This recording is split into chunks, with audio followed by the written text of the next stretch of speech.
Another stream. I was thinking before I dive straight into the lessons here, I want to take a quick look around this uh, the new wiki feature on Handmade Network. I spent a couple maybe a week ago, maybe right after my first stream.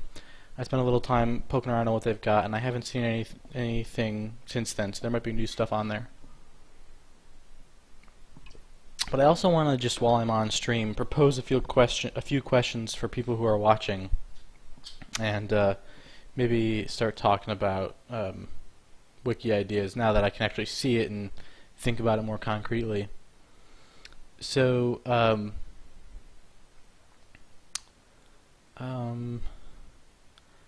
stack might be new, I think.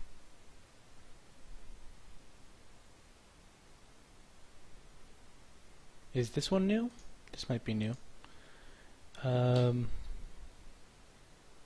think this one is new. Take a quick peek and see what we've got here. Yeah, this one's definitely new. A couple days ago, yesterday. Let's see. So, we'll divide allocation request into two. I like a lot of these so far. They have like a cool organization, like a cool style to them.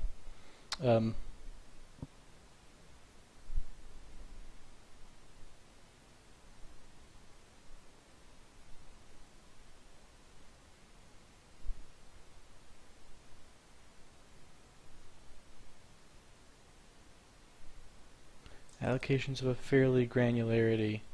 But this is the thing that I've been wondering since I started reading these, which is what is really a good protocol for revisions? Like, should I just go in there and revise this, or would it be better to talk to the primary author before I make changes? Because, for instance, I am assuming here I know what they're talking about. I think they mean to say OS will only deal with allocations of a fairly large granularity, or deal with allocations at a large granularity or something like that.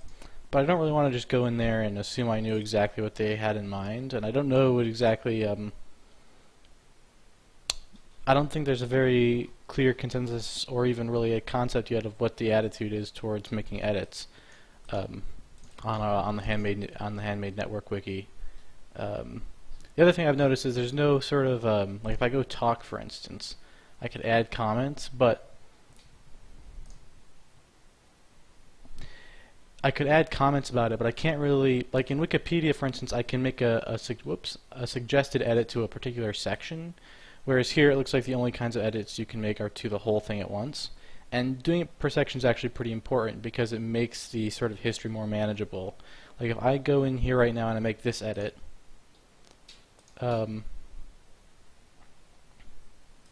allocations of a fairly large granularity. Now anyone who wants to see what change I made is going to end up scrolling through a diff of this entire thing, hoping that they catch this.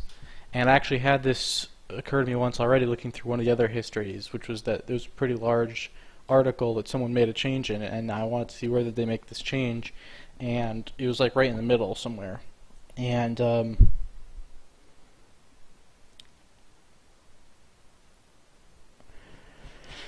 so I think that would be a cool thing if the Handmade Network team could work on that, is breaking it down to smaller sections. But it'd also be cool to make proposed changes and then kind of give them a moment to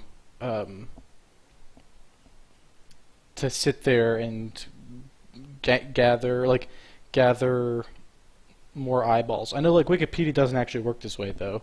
On Wikipedia you can just go and make a change unless they've locked the article down. You can just go and make a change and it happens right away.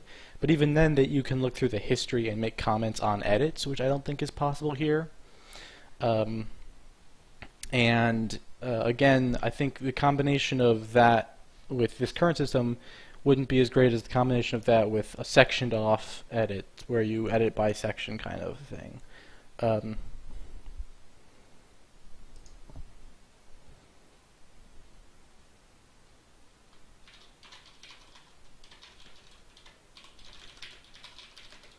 So, I don't know. I was just thinking it'd be nice to start getting people thinking about what's a uh, uh, it'd be nice to start thinking about what is our sort of wiki editing etiquette. Like, that's the first change I've made on this one because I'm pretty sure that that's definitely correct. And I haven't seen anything else where I was definitely sure. Like, there's also, you could go to plenty of these others and find little issues like that. And, whoops, that's not where I want to be.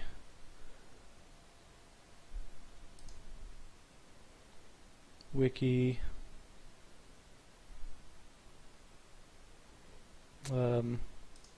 This one, for instance, which is super great. But there's just like things like here where I know that this was originally just a blog post that was probably typed up really quickly, and there are spots where like a sentence doesn't quite sound right, and you could improve the sound of it, but none of the information really has to change. And I don't know if we care about that very much, as long as the point is clear. And so that's another part of the etiquette that I don't know about. Like, would it make sense to go and add the word a couple of times instead of saying couple of times, which everyone knows what that means, so does it matter? I don't know.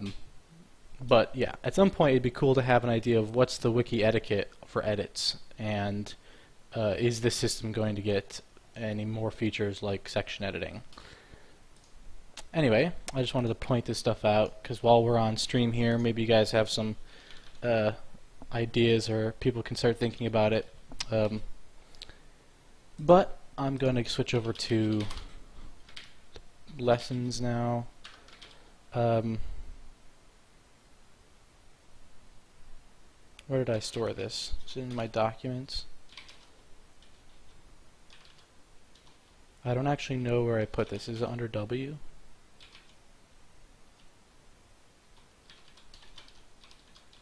There it is. There we go. Okay.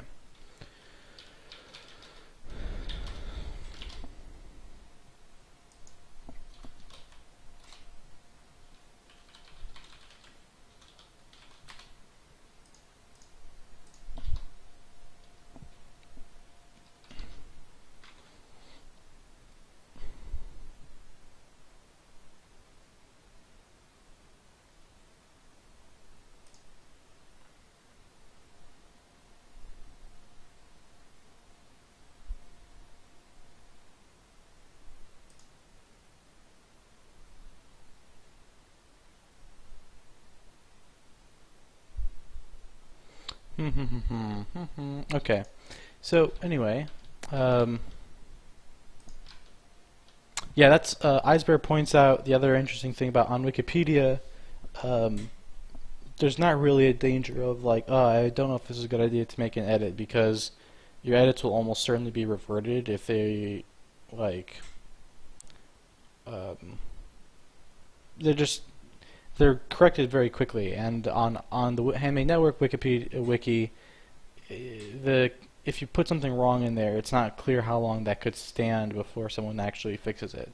One thing Handmade Network still doesn't have any kind of system for is a notification scheme. Like, you don't get notifications on threads or forums being posted, or like you don't get a notification when a thread is posted to a forum or when a reply comes onto a thread that you're on or anything like that. And I'm assuming that you also don't get notifications when an edit goes on to a article you posted, which means, because all those things considered together, means it's a little bit tenuous. The sort of auto-correcting nature of the wiki isn't great yet.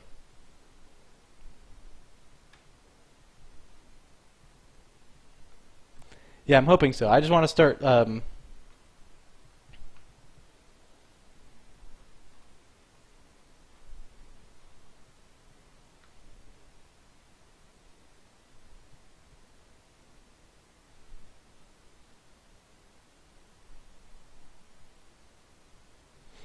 education and things I've done for the past 15 years is mentoring the people want the code to be as self-explanatory with as little written as possible when they flunked. Do well. Yeah, that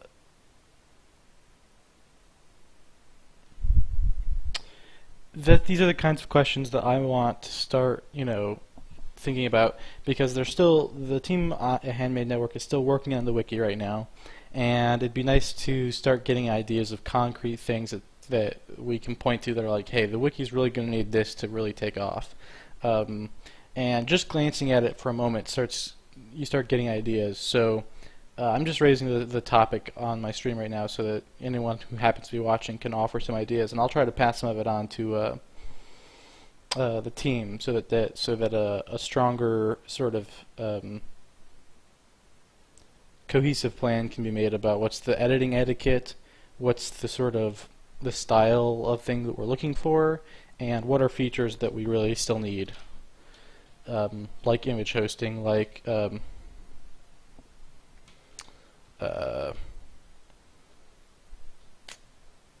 that. So if I understand purposed drifter, which I assume you're are you the same person who was purposely drifting? Is this a new screen name? I'm assuming that, but who knows? Maybe it's a different person.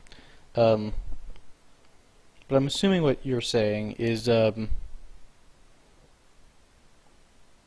something along the lines of it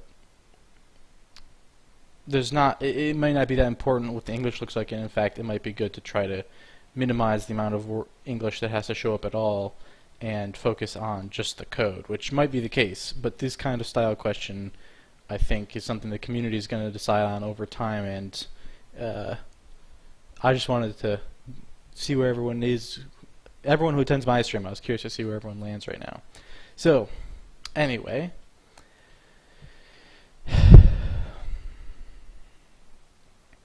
the last thing I did was finishing out this thing about bits, numbers, and colors.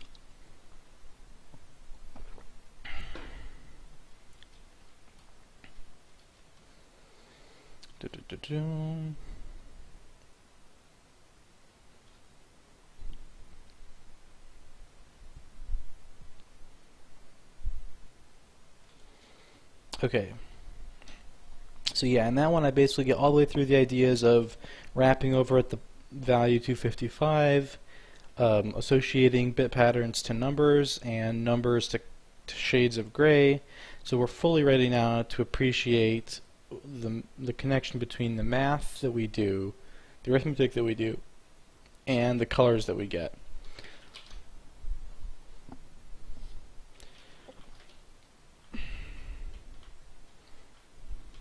So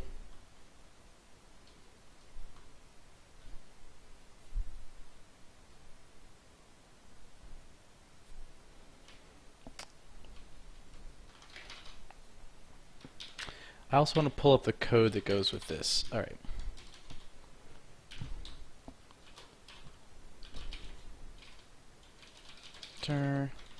Now we are ready to turn our attention to the painting.c program and the image it created.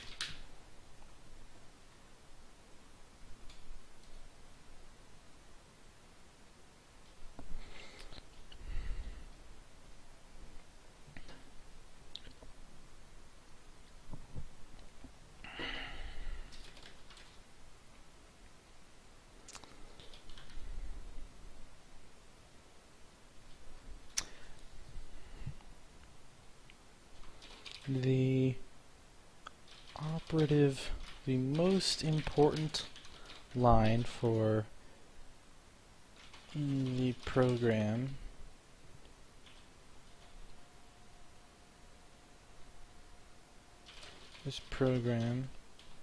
for this lesson, most important line, the line this lesson, we only care about the one single line in this program.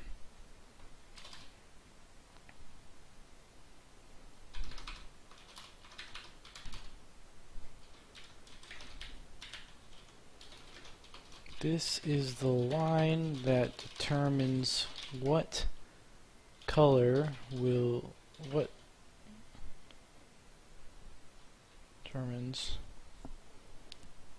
whether a pixel will be white, black, or determines what shade of gray will go to a particular pixel.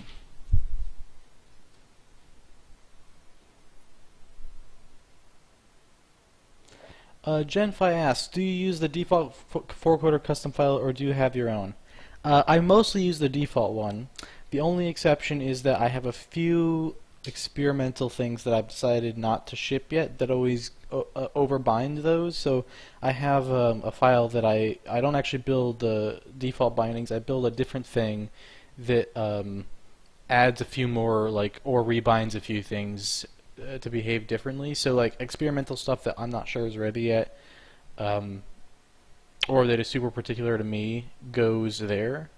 But that's only like 5 or 6 commands. There's like, and I don't use those on Mac either, just because I never get around to building that. So for the most part, I don't rely on it. Once in a while, I do notice that I'm missing that stuff on Mac, and I wonder how much better 4-quarter would be if everyone could do the few things I can do.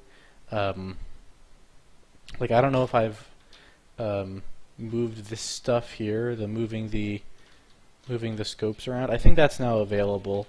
Another thing that's not available yet is like rectangular edits aren't available yet, because they're pretty hacky and you have to get used to fiddling with them.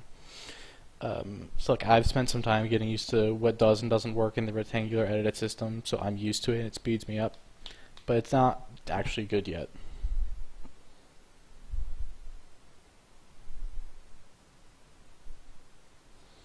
Local Root asks, a bit off topic, but what motivated you to create your own text editor, especially for coding, when there's already so many editors out there like Emacs, Vim, VS Code, etc.? Yeah, it's off topic. I'm going to take off topic questions because it's fun. I like answering questions. So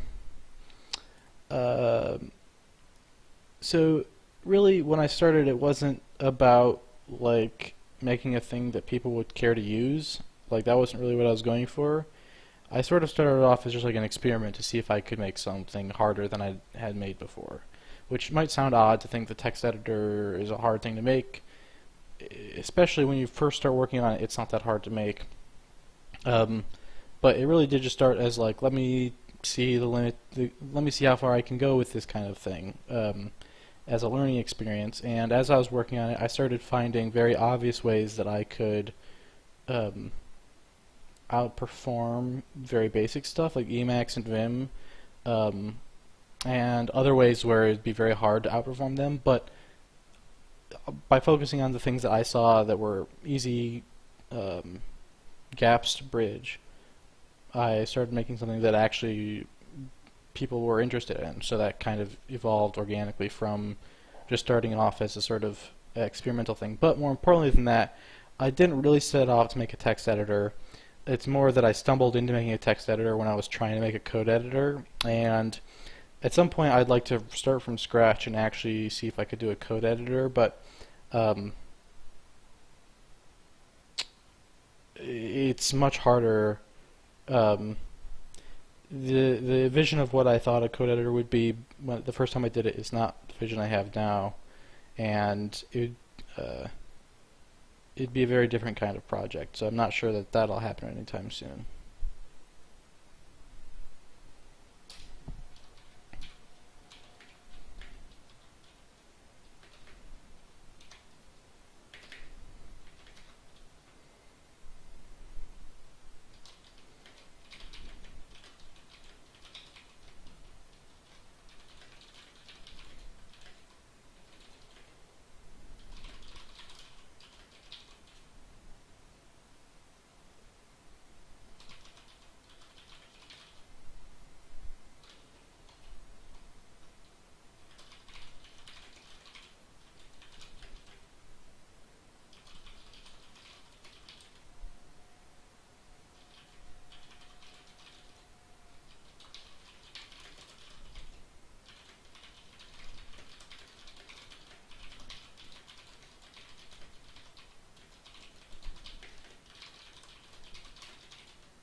Local root, right now the project is mostly not open source. It's definitely not free open source. About half the code, you get the actual source code for about half of it when you buy it. And the plan is to over time make most of the core open source and get out of the business or at least maybe not free open source, but like purchasable software or like purchasable source, which obviously means that there's nothing to stop anyone from pirating it. But it's not really meant. I mean, a text editor is not really going to be a super viable business model by itself. The thing I really would like to do is finish working on a really nice core for a development environment, and then see if I can't build a really nice customization with possibly a built-in debugger and maybe some very low-level code semantic stuff. Not like a truly great code editor, but something kind of like a code editor. A few really great custom layers that I make money off of, I think would be a much better model than what I started off with, which is trying to make money on the core. So eventually the core will actually be open source and maybe free, maybe for a very small fee. I'm definitely planning that if I ever stop working on 4Coder permanently, like I'm never touching it again, that it'll be open source, because I don't want anyone to get stuck in the position where they've started investing in 4Coder and then it's not going to make any more progress and they're stuck and they have to switch again.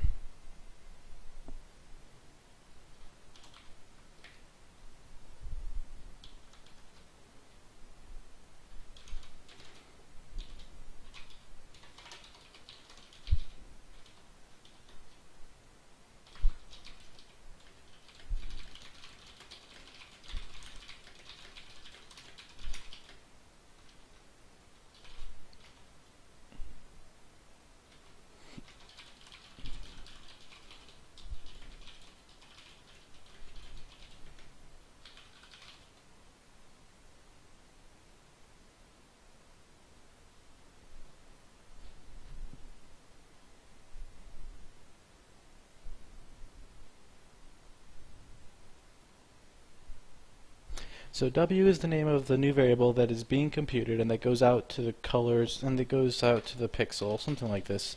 I'm so bad at the English, but I'm trying to skip it. Everyone there's only one person who made a comment about style, but the one comment on the YouTube video from the last stream was to focus more on content and less on the writing on the first pass through and be as technical as possible. So I'm going to try to go for that.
Alright, so what to do?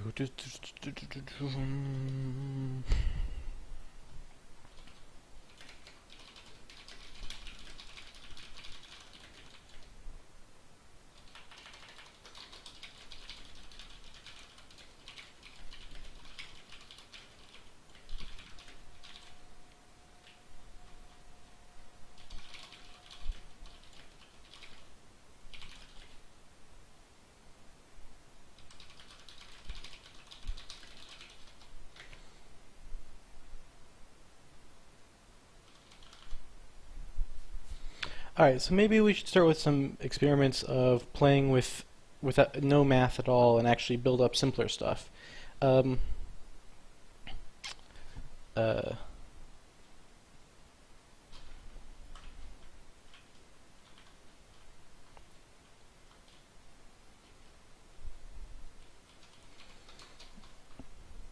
Eventually, we want to understand why x plus y. We will fully understand why x plus y produced this image.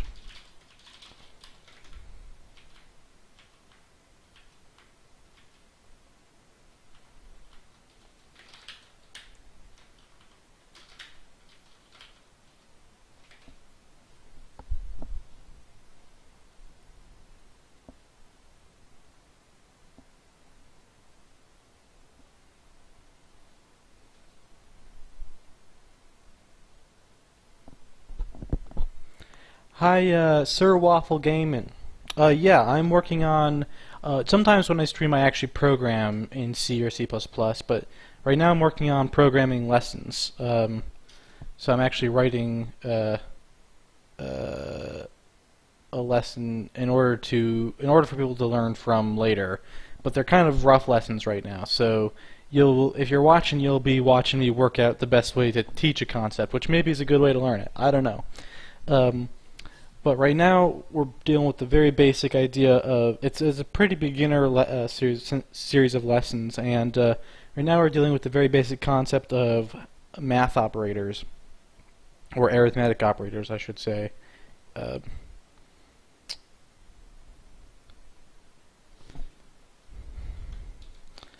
But first, let's do some simpler experiments.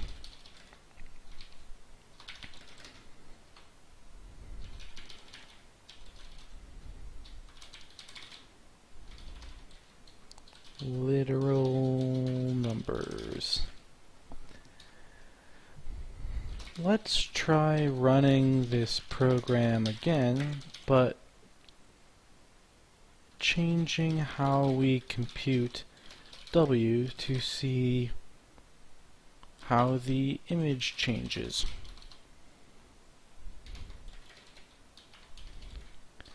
The simplest possible thing to do would be to change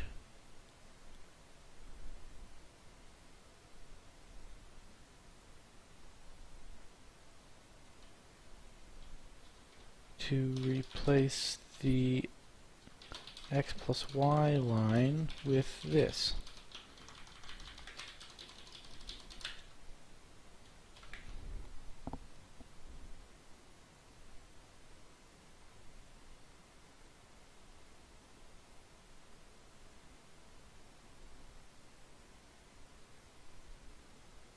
I'll take a look at that. These lessons have to be written in Markdown.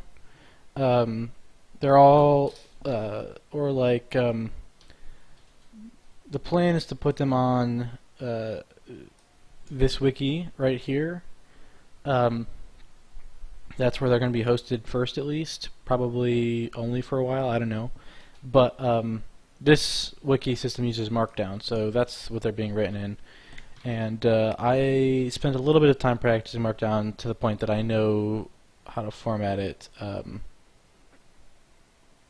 I basically know how to format it without needing a Markdown editor specifically. Now, if I was going to convert it to other formats, I might take a look at that. I'll probably take a look at it anyway, just to see what it's about. Alright. So, change that to this.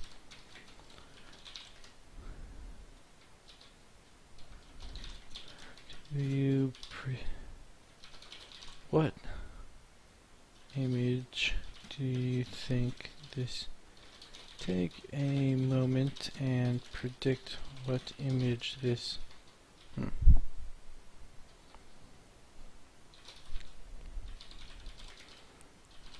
Discussion earlier. The number 0 corresponds, is interpreted as black, when the number 0 is interpreted as a color, it is the color black.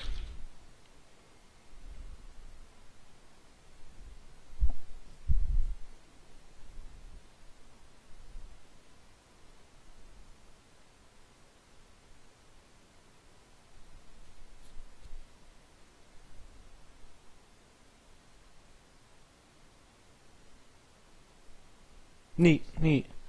Let me pop this into a tab real quick.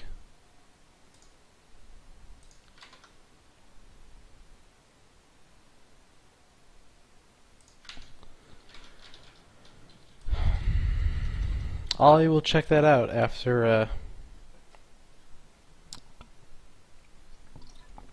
the stream. You know, your comment does remind me that last time I streamed this, we concluded that I should use a higher contrast color scheme too for the compression.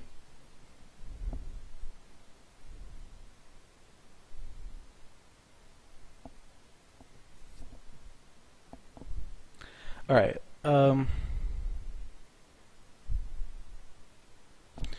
Okay, so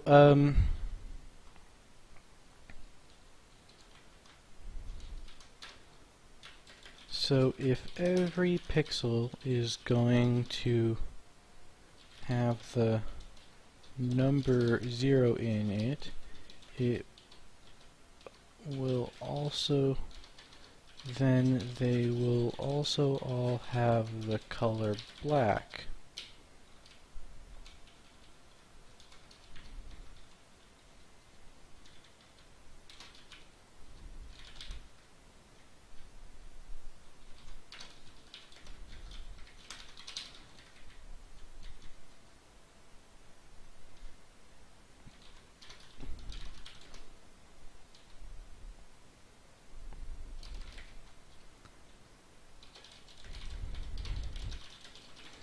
When we run this program, the result we get,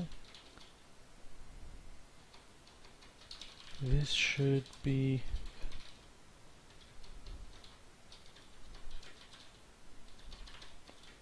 and confirming, and to confirm that, we can run the program and see the image we get.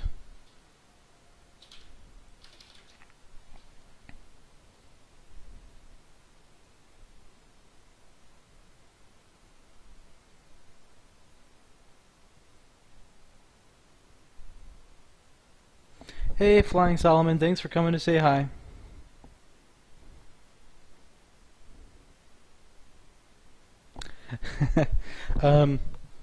Yeah, I mean, I like using 4Coder just because I've fine-tuned it to be exactly what I want for my own purposes, but it wasn't really fine-tuned for writing lessons. So, for a little while I wrote my lessons in Markdown editors, but I just didn't like any of them very well.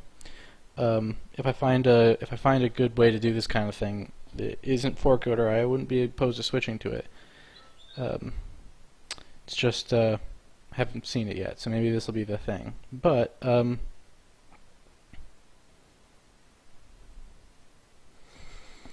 we can also run experiments with other literal numbers. Check out the results from these replacements.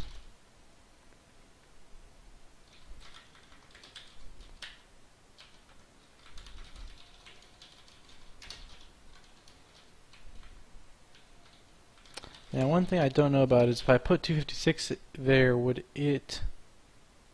And you know, I don't have myself set up to compile this to check. But we can try, certainly.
Oh, come on, stop it.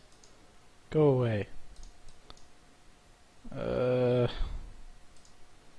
Friggin' Photoshop. Alright. Open with Paint. Alright, so this is the plus one, which makes sense. Now I want to see if I can build... I just want to test that this will work.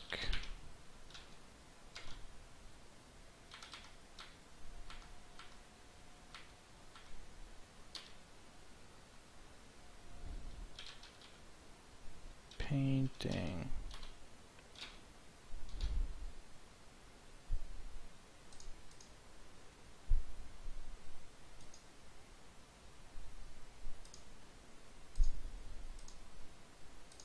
Not sure what happened there. Maybe I need to save this first, and then build it, and then run it. Yeah, there we go. So that does produce black, as I would expect. So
alright, so here what I'm kind of going for is...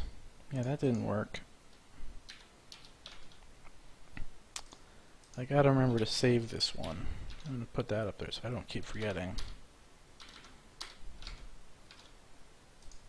There we go. Now that gives me a white image.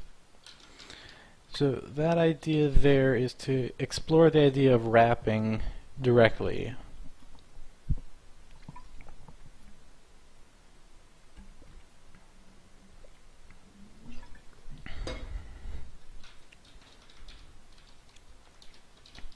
This gives a white image identical to the 255 case. In general, we would find that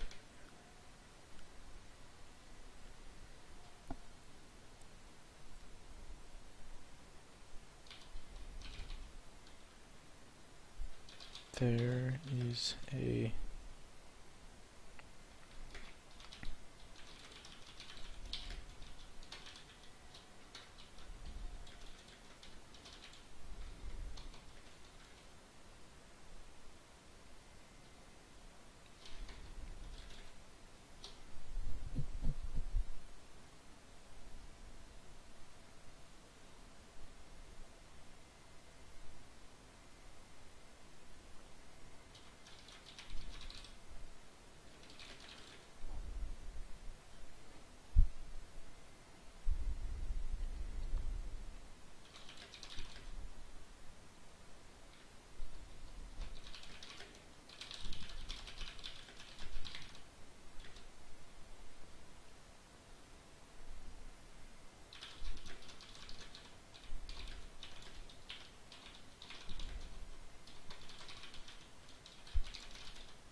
Alright, so that kind of starts to get the point across, I hope. I might do another column, actually, of that same table.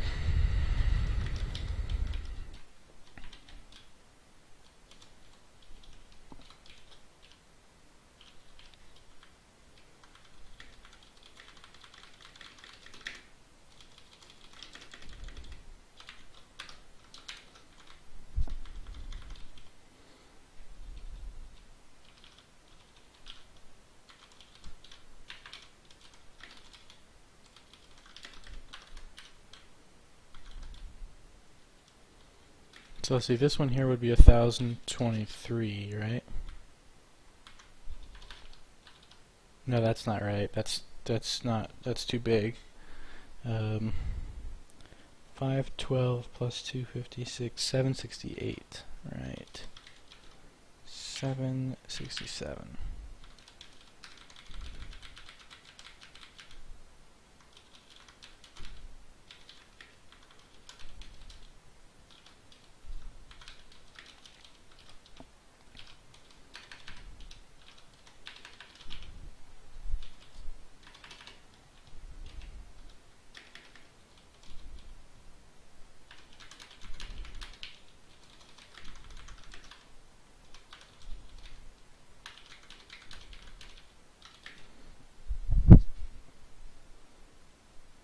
Alright, so that's a pretty good start. I'm gonna then put in a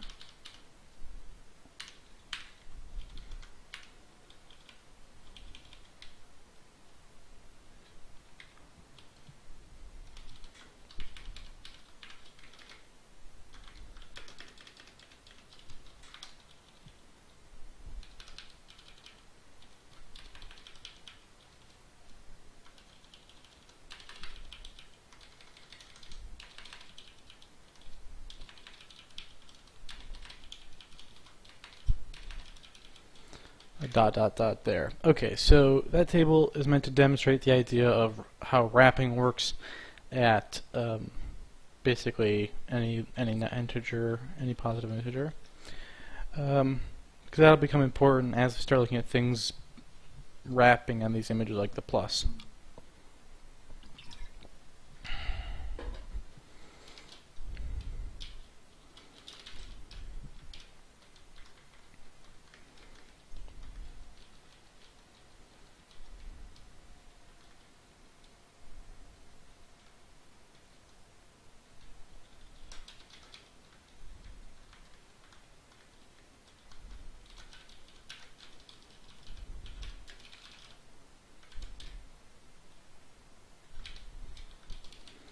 Okay, so there's literal numbers.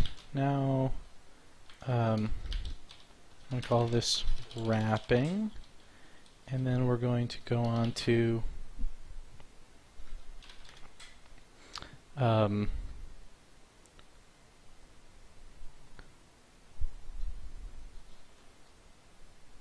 single variable. We're starting to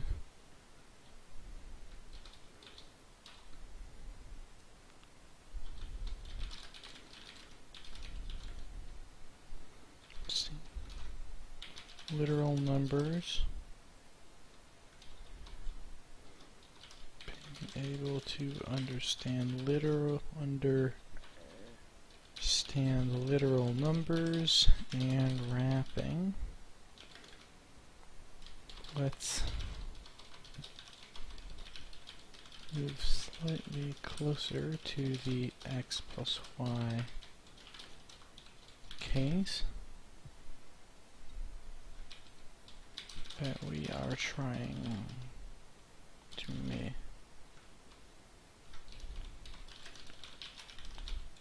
By putting in this code.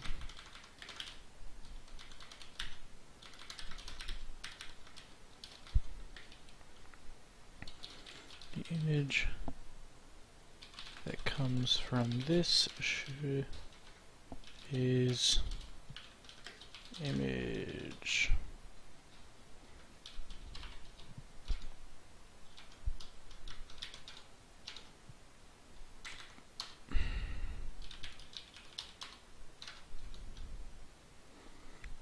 Okay.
Markio VMF asks, will you explain byte ordering and why you are storing pixel data as BGR instead of RGB?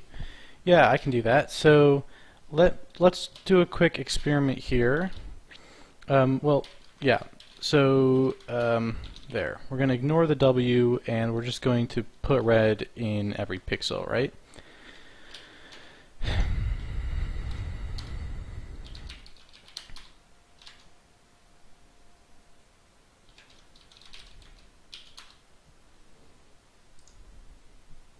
So you can see that that produced the image that is all red, right? Now, what that confirms for us is that this is the correct order for these to come through, because, or at least for the bitmap file format, right? For the purpose of storing a bitmap, it has to come in this byte order so that red is in the right spot, because clearly when we run the test, the thing I set, when I set R to 255, I mean that I want red to show up and nothing else, and that's what we got. So this is the correct order for it to give me the effect that I want. But why is it in that order? Well, it's a little bit odd. Basically, normally you would think that it would go RGB, but the bitmap file format was specified so that it goes BGR because when you look at this as sort of a register with 32 bits, in any big endian system, you would be looking at it with this as the thing on the far left, and with this as the thing on the far right. Right? When you write a big endian number, you would write out in this order, right? From the big end to the small end, or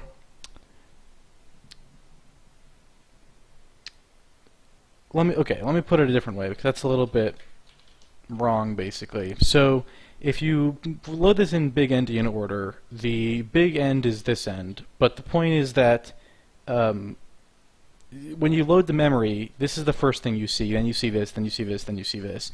But when you convert that into an integer or into like a hexadecimal number, you flip it basically because it's big endian, right? So because it's big endian, that means this is actually the big part of the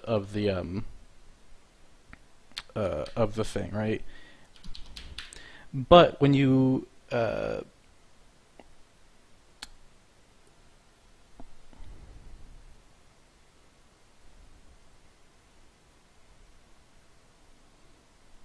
oh, I see.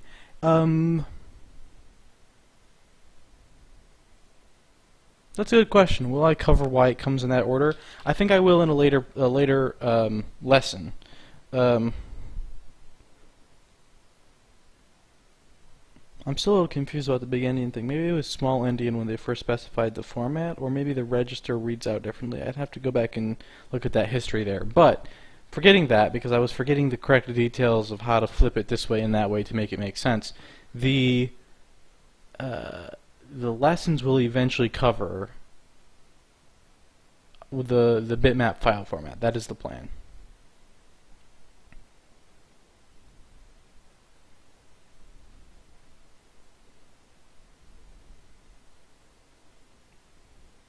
Little endian, that's right, it's little endian. Okay, I have big endian in my head because I've been doing stuff with big endian numbers recently. But computers are little endian, so that means that this is the small part. And when you convert it to from little endian to normal, it looks like this. That's right. Whoops. Anyway, yeah, I think that will show up in the lesson eventually. Not right away, though. This first lesson focuses on just this one line, and the plan is basically that over the course the lessons are going to expand out. So like one of the lessons is going to introduce signed and floats and things, and at the same time it'll expand out to take RGB so that we can do more complex stuff there rather than just grays. And then it's going to introduce loops and stuff eventually, so then we'll be looking at this whole thing, and are there other ways we could order stuff to get interesting results. And eventually it'll talk about memory, and then we're expanding out to look at this whole thing. And then finally the save bitmap function, which will basically just be a special lesson for here's the meaning of this function down here, and the bitmap file format, and that will explain finally why we have BGR0. instead of RGB0. Anyway,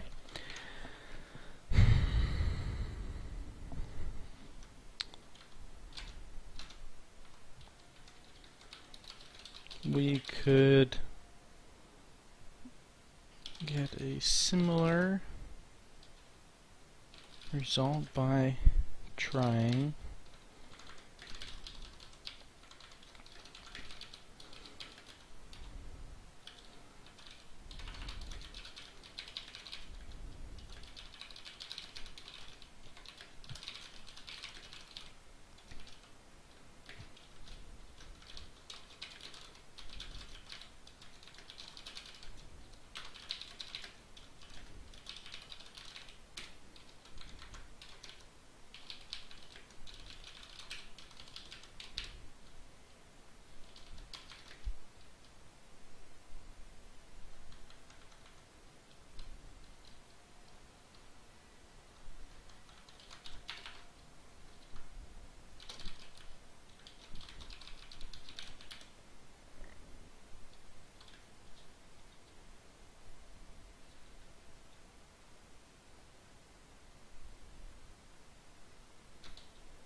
okay.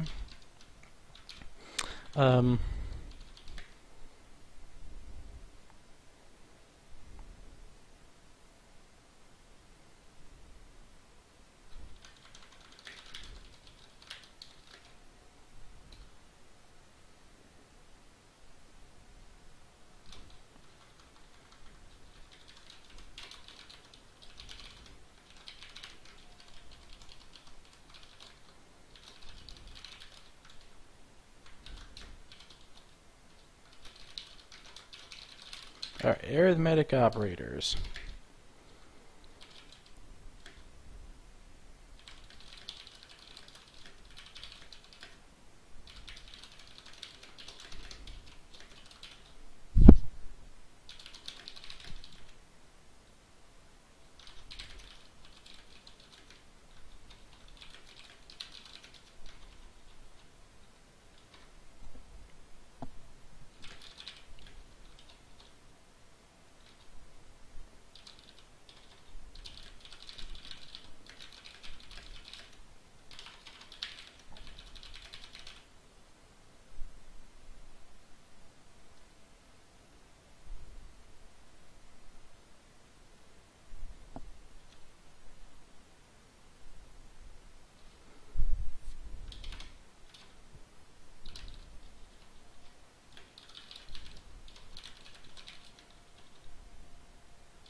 Hey, Doubter.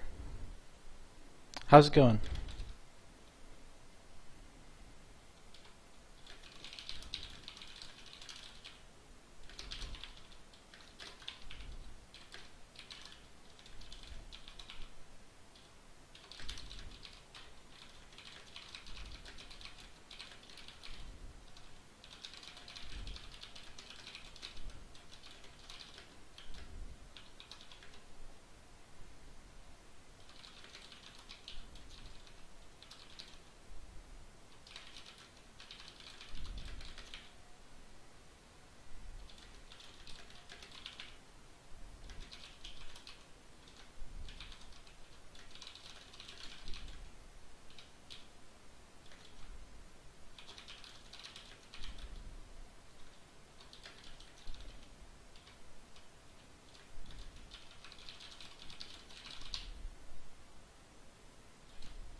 Doubter asks, when is this series going to start? Well, I'm not planning on a particular release time yet. I've been looking at what the Handmade Network Wiki looks like. In fact, I pulled it up at the beginning of the stream to talk about a couple of things, to ask people some questions and stuff. And while you're here, maybe I'll share my questions with you too.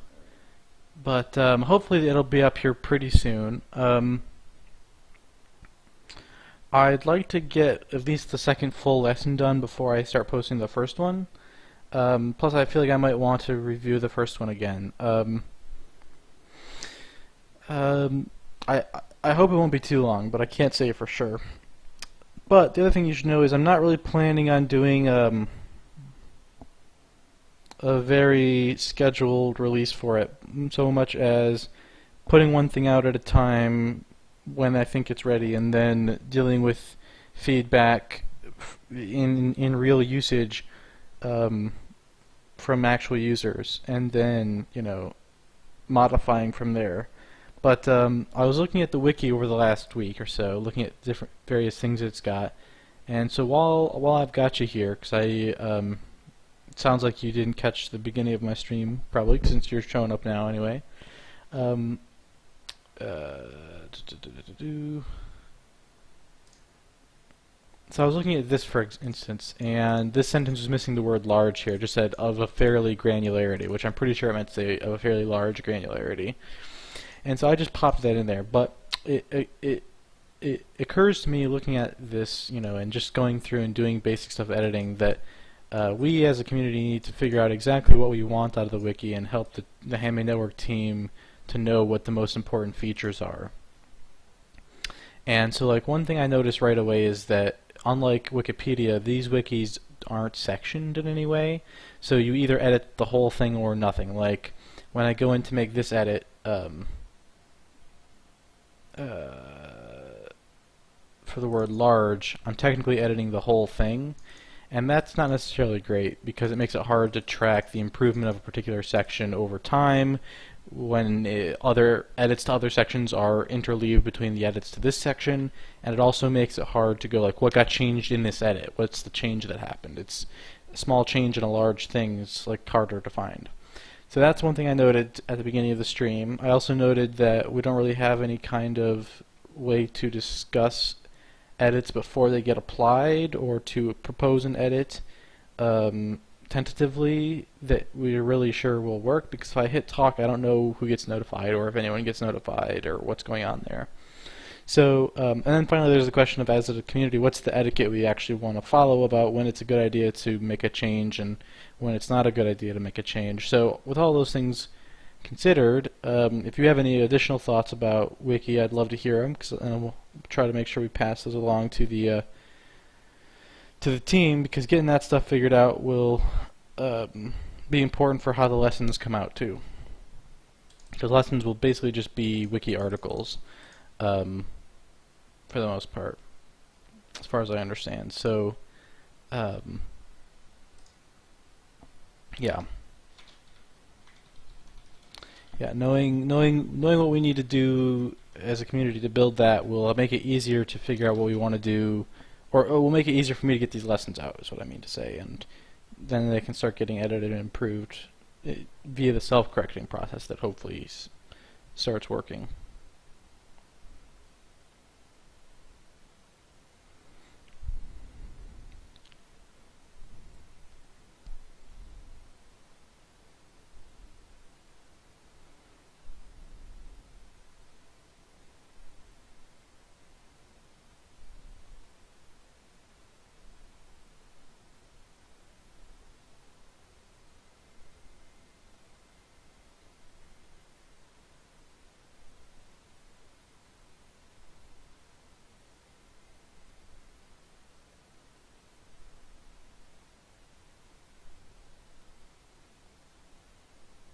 Okay, I think this is good.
That is a nice idea. I think notifications are pretty critical. There's got to be some way.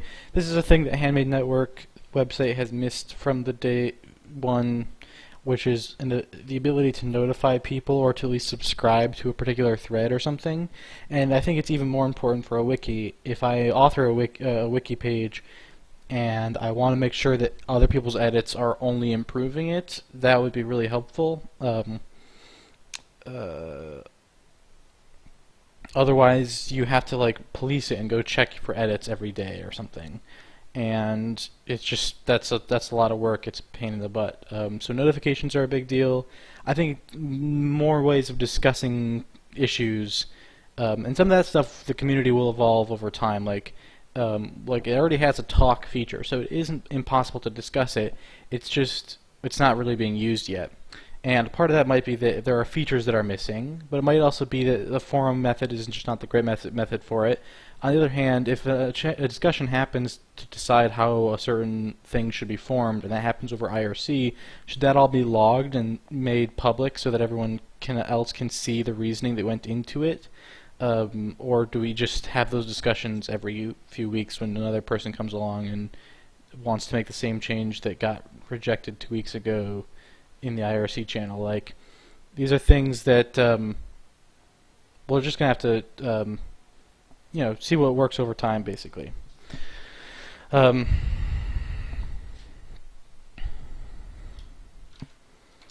But yeah, it'll be nice once we start figuring this stuff out. So I'm hoping I can encourage people to start coming up with ideas on how to make these things work. 'Cause I'm excited about the wiki. I think it'll be really cool.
Trying to decide what to write about next in the lesson.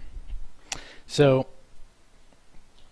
what I'm thinking is, do I want to describe in detail how this one works, and how much detail do I want to use, basically, is the real question. It's a matter of degree. What degree of detail do I want to do? There's some obvious statements I could make, like this appears to be a gradient again, but now it's not just going horizontally or vertically, it's somehow diagonal. Does that really clarify anything? Obviously, I think that's just obvious from looking at it. I could point out that it has a seam, and I think the interesting thing about this image is looking at where it's black, where it's white, and where the seam is and what the seam means. That's what really matters. And everything in between, hopefully,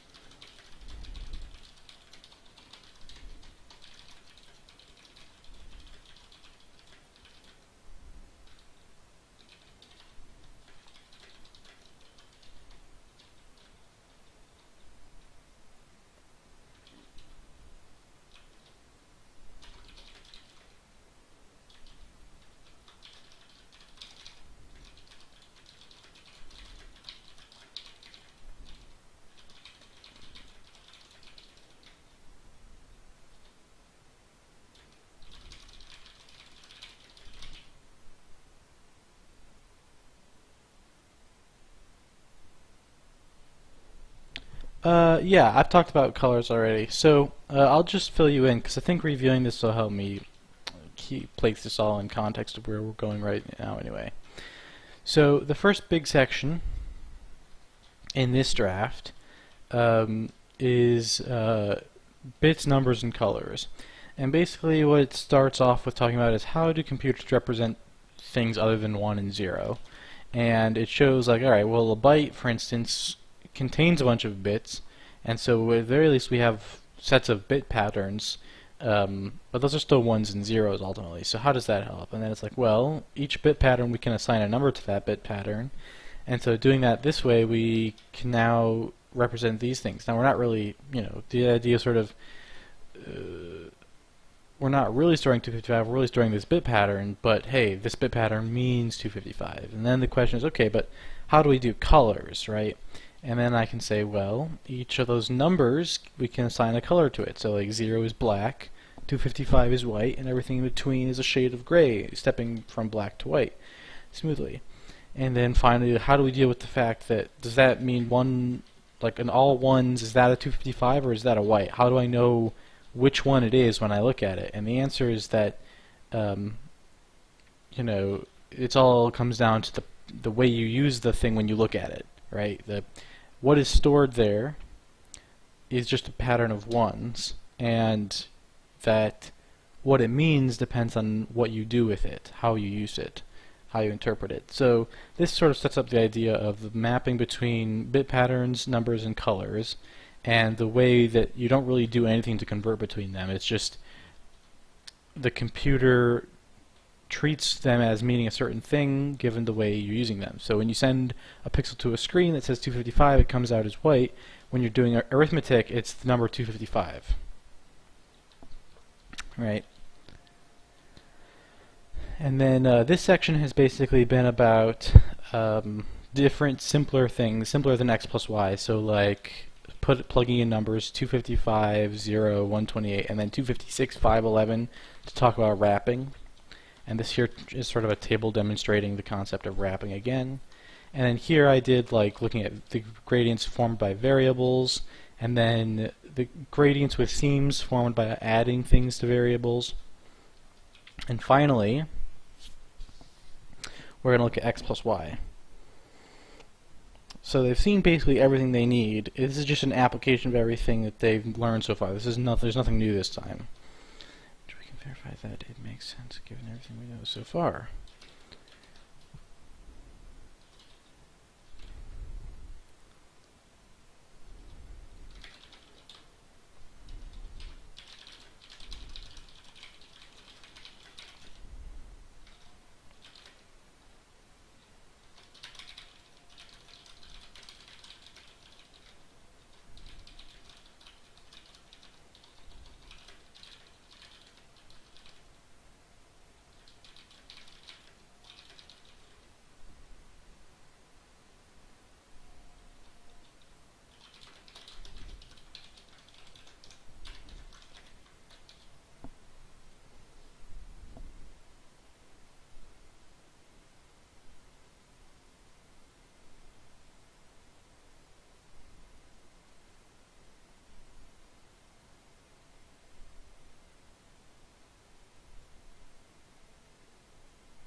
Alright, so doubter, yeah, arrays are for a later lesson. Lesson 2 focuses on one little thing, everything focuses on one little thing at a time. Lesson 2 focuses on bytes and operation and like the basic mathematical operators. Like memory, like basic philosophy of what data is and arithmetic operators on them. AJD Nobliss, I have no idea what you're talking about. Just totally no idea.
Alright, what are some other questions I could ask here?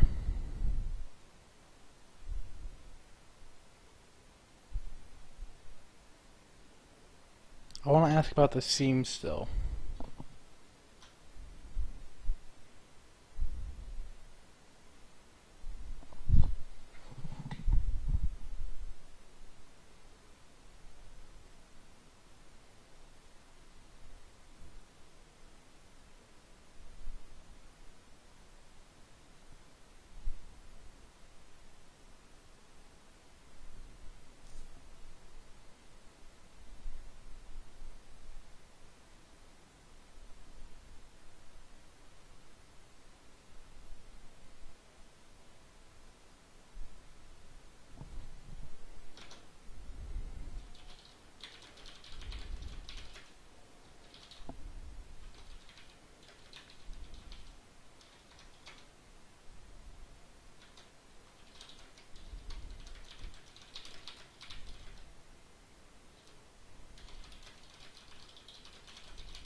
Alright, there we go.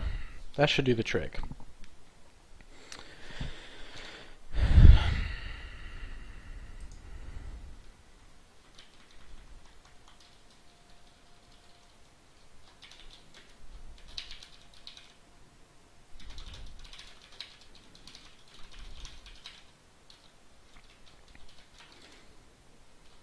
The plus operator is not the only operator that C supports.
Wait, did I post something about 1 plus 2 plus... Did I post the 1 plus 2 plus 4 plus 8 stuff?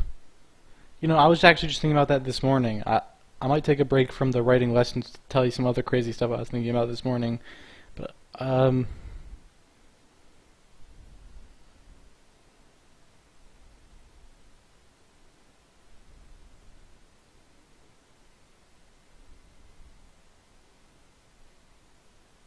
I might have to go and look at Twitter to see what you're talking about, because I'm blanking right now. Um, uh, uh, let me take a quick look. Alright, pause of a real stream. Sorry people who are watching on YouTube. I'm going to talk about the infinite series 2 to the n with Doubter for a minute, and if you stick around for a second, you might get to see something cool.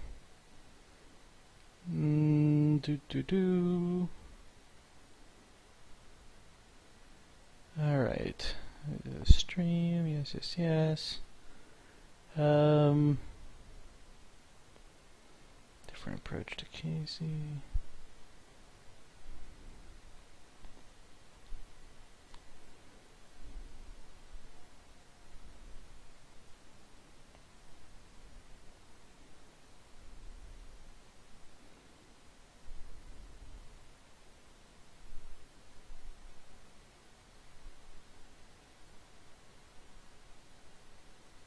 Global constants.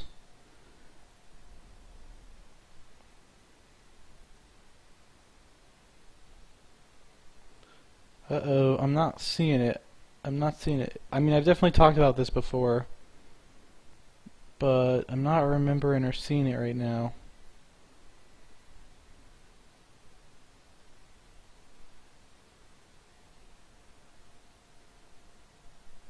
Yeah, I don't think it was me.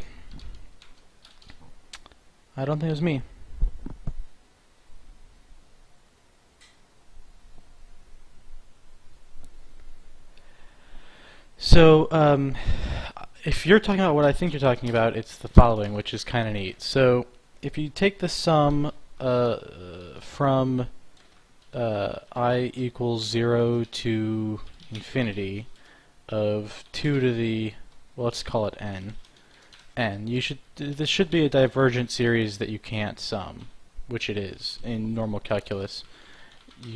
The normal definition of an infinite sum is that, as you know, this would be equal to the limit as b approaches infinity of the sum of n equals 0 to b 2 to the n, and that would be a divergent limit. It's undefined.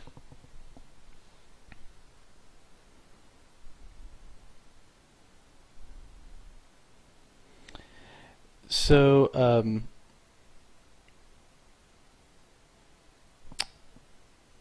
there's another way to look at it, though, that is pretty interesting. So, if you're using this definition, then yeah, it's divergent, and that's all you can say about it. But we could reinterpret this, and I call this non-finite arithmetic, which is that basically, if you think of, let's take decimal numbers, let's forget binary for a minute, and say we have the ability to have repeating digits off into the positive direction, right? So what kind of number would this be, right? I'm going to call this a non-finite numeral. There might be better definitions for these things that have official names. Don't go around telling people this is what it is. This is just the name I use in my head when I think about this stuff. So this is the non-finite numeral in base 10, where every single digit has a 9. So non-finite numeral would be defined as a series of digits with an infinite series of digits, so that for each positive integer n, there's a specific digit associated to that n, and there are no digits to the right hand side of 1, right? So the 1th digit goes here, and there aren't things to the right of it we have the first digit 1, digit 2, digit 3, digit 4, all the way up to infinity. They all can have a value between 0 and 1 minus, your base minus 1, right? And so if that's what we define a non-finite numeral to be, then the question becomes, is that meaningful? Can we do anything with these kinds of numerals?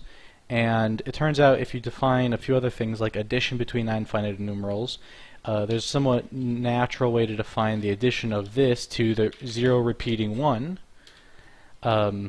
such that the result should be 0 repeating, right? This one becomes a 1 plus 9, which becomes a 1 and a 0, and then that becomes a 1 and a 0, and you keep carrying the 1 all the way through. And so in this sense, if we define this to be, or not define, if this is clearly a non-finite numeral, this is clearly a non-finite numeral, this is a way that adding that works. And if we say that this is somehow like homomorphic to 0 in some sense, and this is like the number 1 in finite numerals, right, then clearly what we've just said is, what is this thing, right? Well, x plus 1 equals 0 gives me that x equals negative 1, so x equals negative 1 means that this thing here should probably be, the 9 repeating, should probably be homomorphic to negative 1, right? The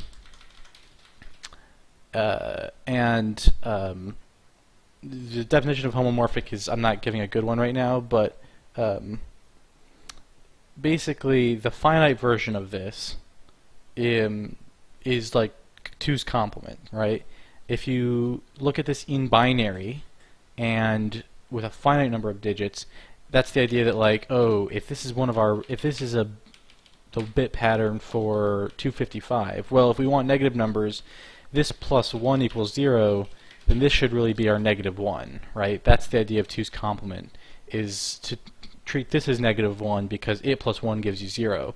In the infinite case, in the non-finite numeral case, we're just saying there is no limit on this, but if they're all the highest possible digit, then the rollover to 0 kind of implies that it has some relationship to the negative 1. So when I say that two numbers are homomorphic, what I mean is that any arithmetic you do on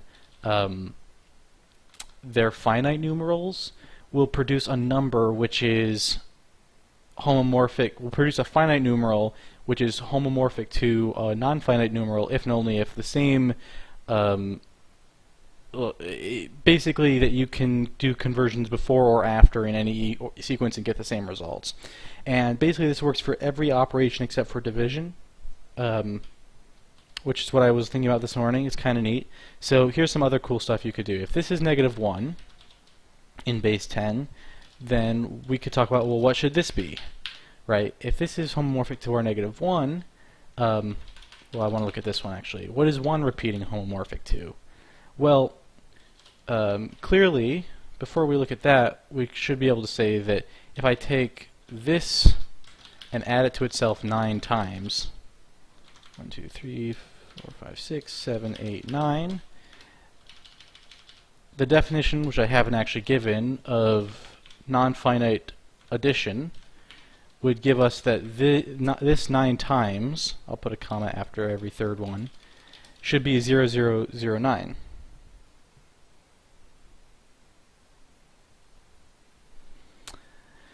So if that's the case, then if these are all homomorphic to 1, then this is going to have to be homomorphic to 9, right? Because we know that addition by 1 9 times gives us 9 in finite arithmetic, and by my loose definition of homomorphism between non-finite and finite arithmetic, this should be homomorphic to 9. Okay. So then I can come back to this question of what is this? And the answer is that if we multiply these two things, we're going to learn something interesting.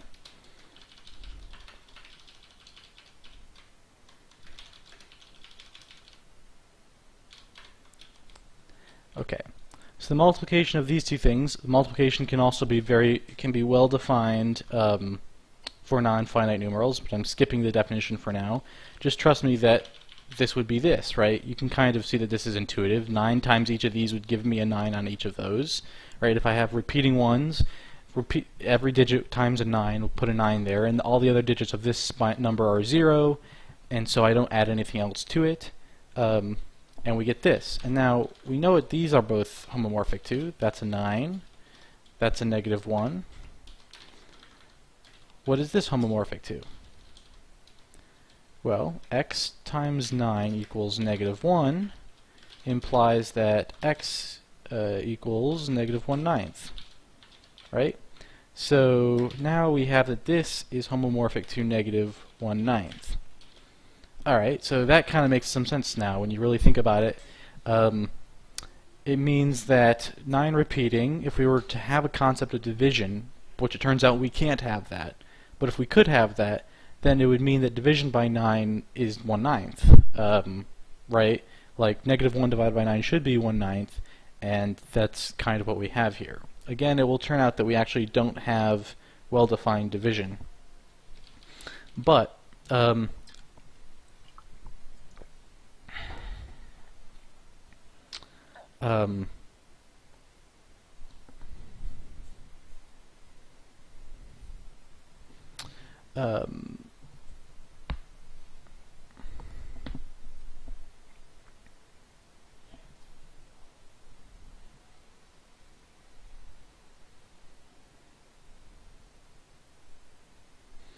so the next thing we could do is we could say what happens, what is the complement of this, such that when I add it to, or the inverse of it, such that when I add something to 0.1 repeating, or to 1 repeating I should say, let me put sort of dividers here.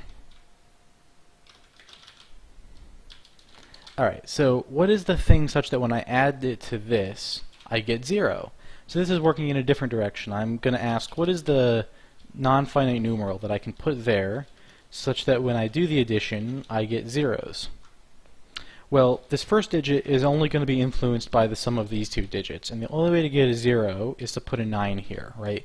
That's the only way I can get a 0 to show up here. Now, by the definition, which I still haven't given, of non-finite arithmetic, again, something that's my own term, not really real, you do carry that 1. So 1 plus 9 puts a 1 in the next column and keeps a 0 here.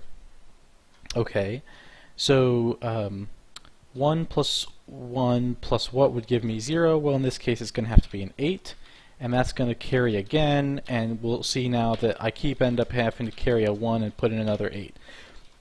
So we find that this is, you know, the thing that gives me zeros here is 889. Now, we don't need to do the full conversion here, because we know that this is 0, this is -1/9, and what plus -1/9 is 0? Well, it's going to be +1/9. This thing is homomorphic to +1/9. Okay.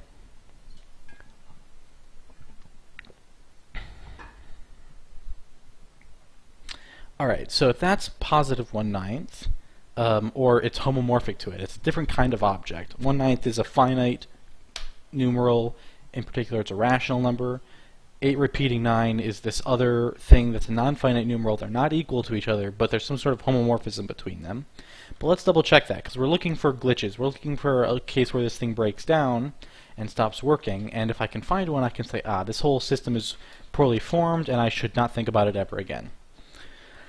I should look for a better definition of this kind of thing that doesn't have these problems. So let's look at 0.88, like 8 repeating 9 for a minute here. 8 repeating 9 plus 1. What does that give me? Well, that would basically look like this, right? This carries into a 1 there, and we get this. Alright, that's interesting, but if you notice, this is 8 repeating 9, 0, and this is 8 repeating 9. That means that this thing here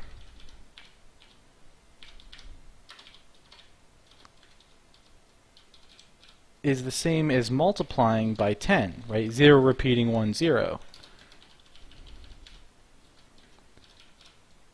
So that's interesting, right? Why would this be? What's the deal here? We have a number where adding 1 is the same as multiplying by 10. What's going on with that? Well, what's interesting is that is exactly what happens with the number 1/9. Right? It turns out that that is exactly what you would expect to have happen if the number you were looking at behaved like the number 1/9. So it's not that crazy to say that this here is homomorphic to 1/9.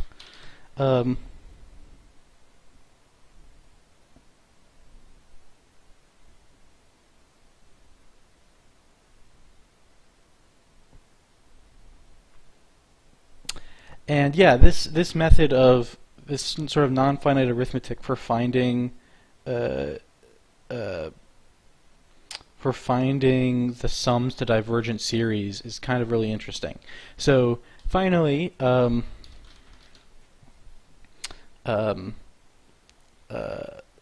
could go through the exercise, and at some point I'm probably going to do this myself, of going through the exercise of proving that these homomorphisms work. There is one that doesn't work, and that's this. There is no division, right? Unlike modular arithmetic, we have an infinite number of values in this system, but it's not as powerful as it's not as fully formed. This only forms a ring, whereas rational numbers form a field. This is only a ring because multiplication doesn't have an inverse. And what I mean by that is there's no way to multiply certain numbers to get 1. So to be very specific, let's take a look at this. How do I invert this? Well, I have to find something I can multiply it by to get a 1. Now, we know this is homomorphic to 2, so if I found something homomorphic to 1/2, then I would know that the multiplication of those two things should be such that it gives me 1, right? Whatever is homomorphic to 1/2 will have the property that when I multiply it by 2, or 0 repeating 2, it'll give me 0 repeating 1. But we're going to run into a problem now, which is that there's nothing times 2 that puts out a digit of 1, right? I could put 0, 1, 2, 3, 4, 5, 6, 7, 8, 9. None of them put out a digit of 1. Nothing I put in these later digits can influence this to be a 1 either, so we can see that there is no non-finite numeral in base 10 that is equivalent to 1/2. So the choice of your base does in fact determine which set of rational numbers you can represent. And it's not all of them, right? And furthermore, that means you can't do division by an arbitrary number. You can only divide by certain things, and if you work at it, you can prove that the only rational numbers you can represent are numbers of the form p over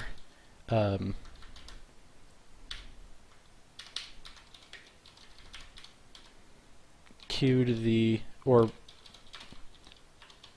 q to the n, where q equals, oh, that's wrong, sorry, p over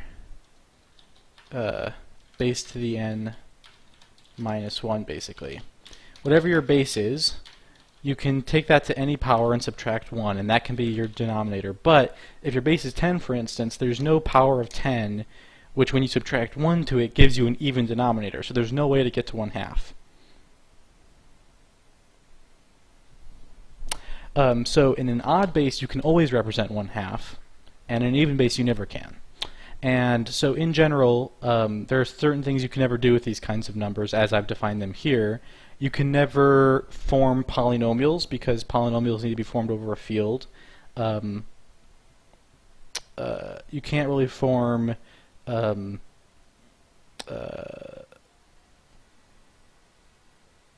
you can't really do basically you're not guaranteed that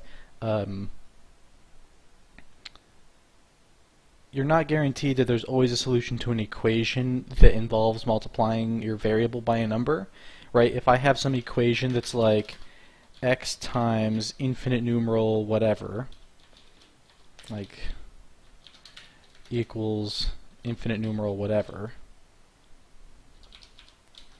there's no guarantee that that's solvable. In fact, it won't be solvable unless this thing here happens to be a multiple of this, right? But it's not guaranteed to be, because, and in fact it's not, right? We can see that it's clearly not. So this would be unsolvable. There is no infinite numeral in this system that satisfies that. Under this is why I wrote base 10 at the beginning, because it really matters what base you're in. And all of that I imagine is provable. I haven't finished all the proofs yet. I just started really going through it in my head this morning when I was thinking about it. But setting all that aside, what it does mean is I feel like this system that I've laid out here of approaching it is a very useful way. Like Doubter, who brought this topic up originally, was talking about in here the old way that I used to know how to show this. So this equation here that he posted in the chat is exactly right in terms of if you're going to deal with this sort of finding useful answers to divergent sums. This is one way you would do it, which is saying, all right, this is some kind of sum from 1 plus, like sum from 1 to infinity, or 0 to infinity with the equation 10 to the n, right? N equals 0 to infinity, 10 to the n, add them all up. Well, you can say, okay, if we take this whole thing and multiply by 10, right, and then add 1 to it, we get the same thing again, right? Because if each of these are 10 times larger, and then we add 1, we end up with this equation, and then you can solve for this, and that gives you this, right? This is the approach I used to know, or that I have relied on in the past for doing these kinds of wild things. And I was thinking about this morning and going through this, and it looks to me like this whole system of non-finite numerals is a very handy way of discovering more stuff in the same vein, like this 8 repeating 9, which quite evidently you can see that if this here, 1 repeating, is 1/9, then surely if we take all of that times 8, so that it's like 8 plus 80 plus 800 plus dot dot dot, well that should just be, I'm going to call this like t, that should just be 8 times all of that, right? Which is 8 times s, which should be negative 8 ninths. If we then take t plus 1, we would find 1/9, which would be the same as 8 plus 80 plus 800 plus dot dot dot plus 1, because remember we're doing t plus 1 here. So expanding that t plus 1, I could also write this like this. So 1/9 equals t plus 1, which equals this, which in some sense we could write it like this too, just to avoid some weirdness, which is the same as this, right? And so you can work basically the same things out using sort of an algebraic approach. But I think a non-finite arithmetic approach is faster.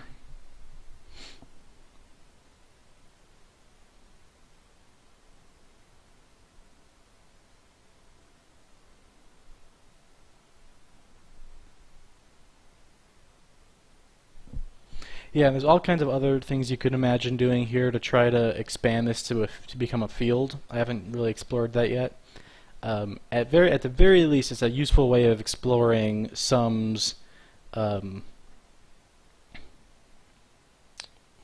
It's a useful way of exploring infinite sums that involve sort of complex or intricate base expansions, like this one, right?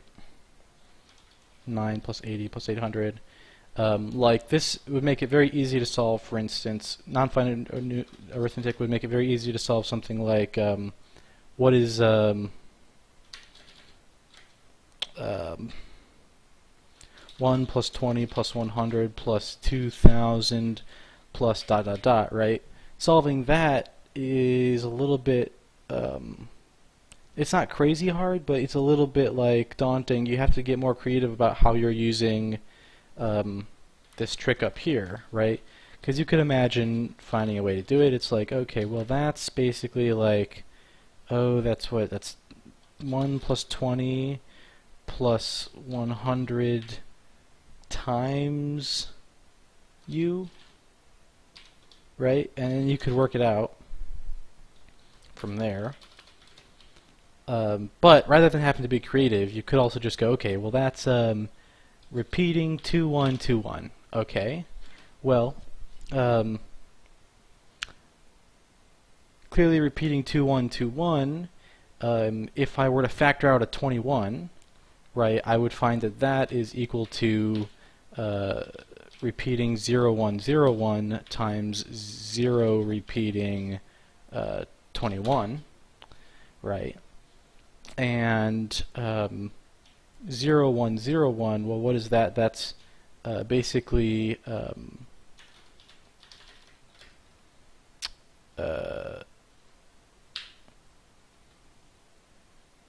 that's what you get if you take 9 repeating and you factor out, or to put it another way, if I took 1 repeating, or 0, 1, 0, 1, and I multiplied that by this, right, then what you get is this, 9 repeating. Well, we know 9 repeating is -1, or is homomorphic to -1, and so we can start working out some of these other things.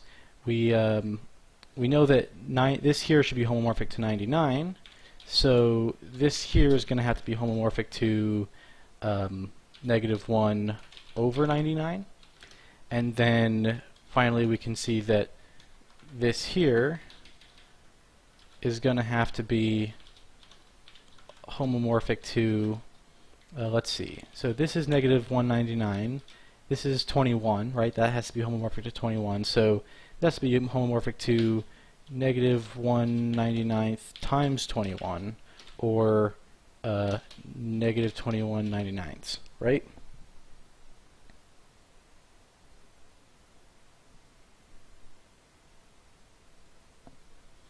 So yeah, I like solving these things this way, and I'm going to work on proving that that's well-formed, because I'm pretty sure it is. I haven't finished it yet, though.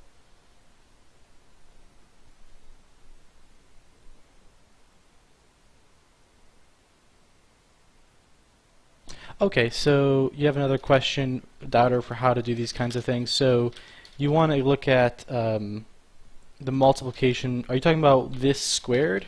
Because I can show you that. There's a good way to do this. So it's a little bit tricky, but it works out. So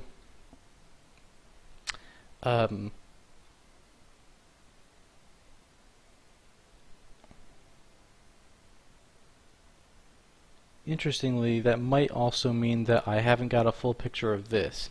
It might also be possible to represent these things, which still doesn't solve the problem of letting you represent 2 or 1/2, but now that I start thinking about this, I feel like that might be possible too. Anyway,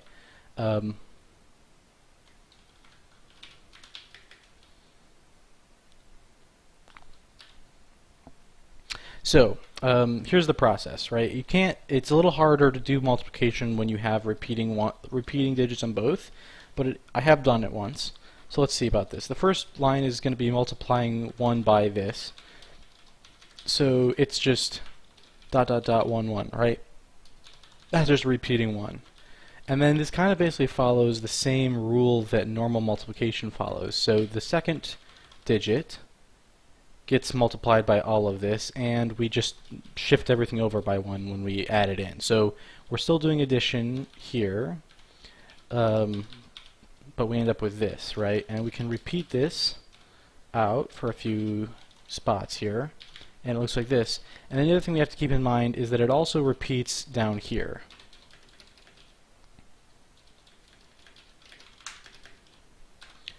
Right? So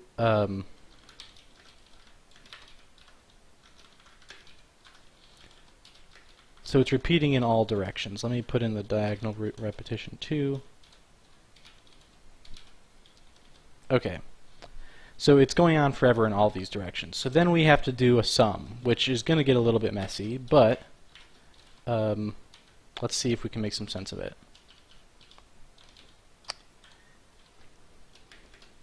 So that's a 1 there. This is a 2. This is a 3.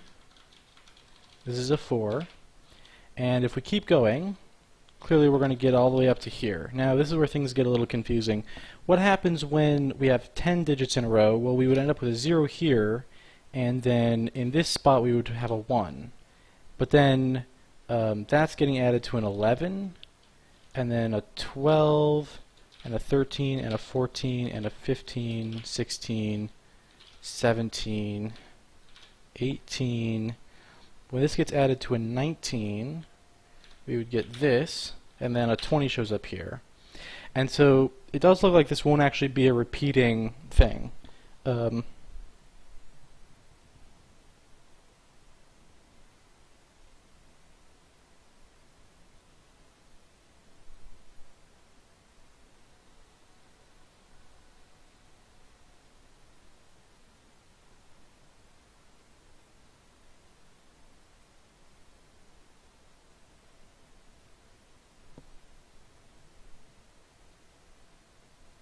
You're right, this will end up being a 3, right? Because a 21 shows up here, and then a 22 and a 23. The only thing we have to be careful about is, does this really repeat, or does it become a 30 here on the next stop? 24, right, 23, 24, 25, 26, 27, and 28 would become a 30 here. Not a 20, right?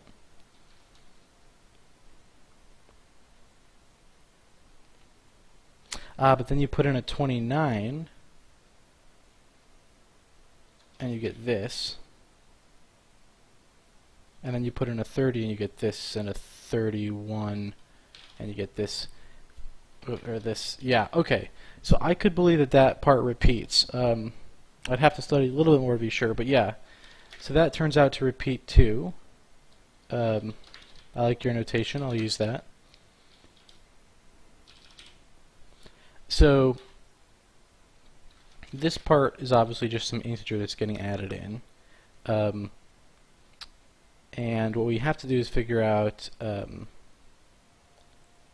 what it would mean if we had this, and then, so this is the same as this plus 1, right? So what we really just need is, what is that repeating? And then we could do, well, the way these things tend to work out is that this will end up being negative 987654320 over just as many 9s.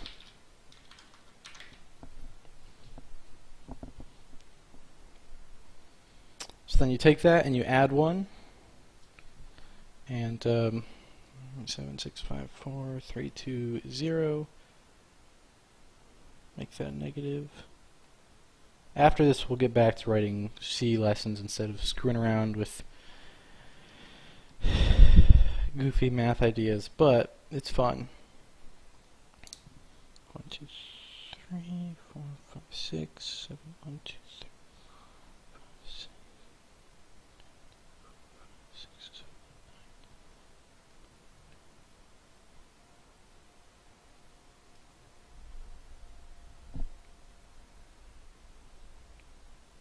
Yeah.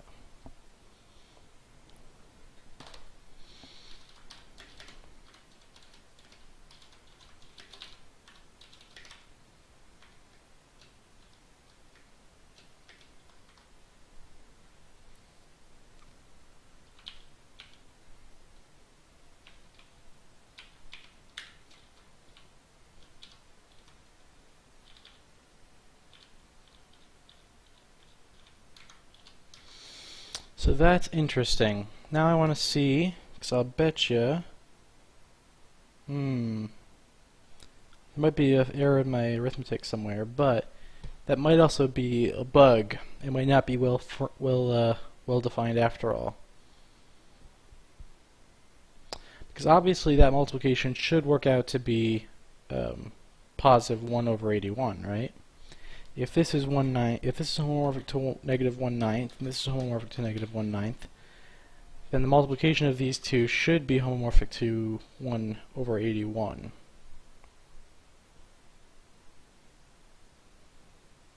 But that's not what we're seeing here.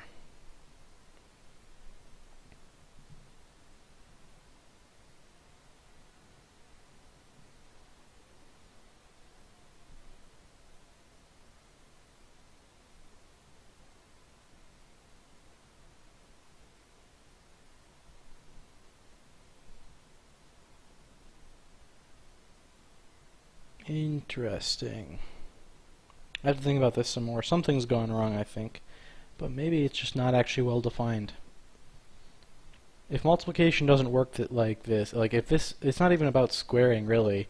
If this does not turn out to be homomorphic to 1 over 81, then the whole theory is shot. Then addition and subtraction are the only really well-defined parts.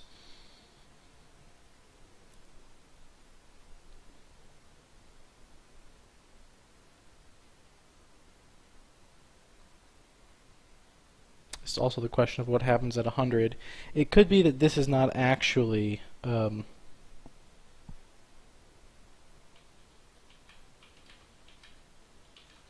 repeating.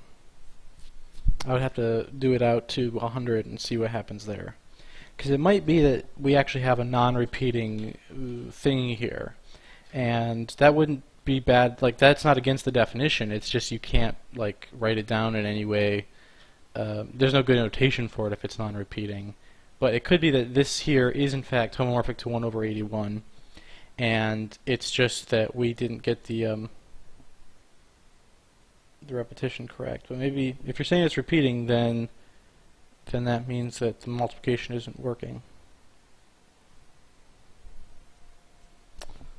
Let me just try this one more time. So we end up with,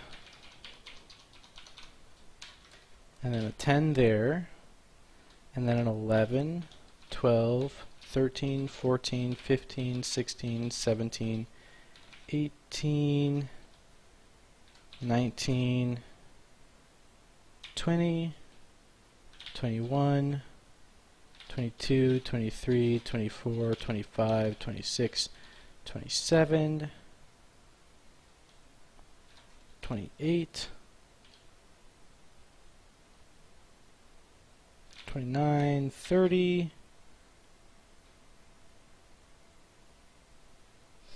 31, 32, 33, 34, 35, 36.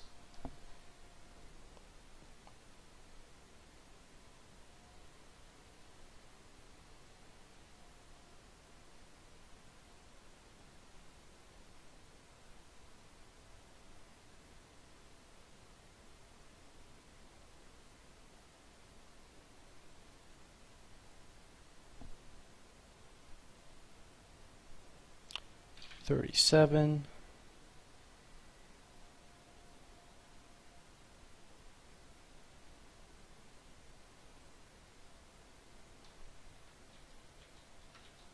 yeah,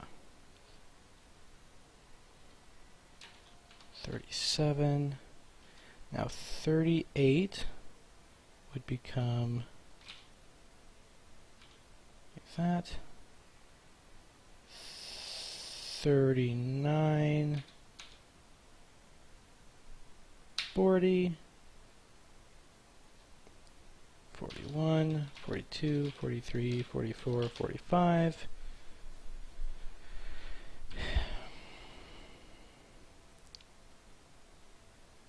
46,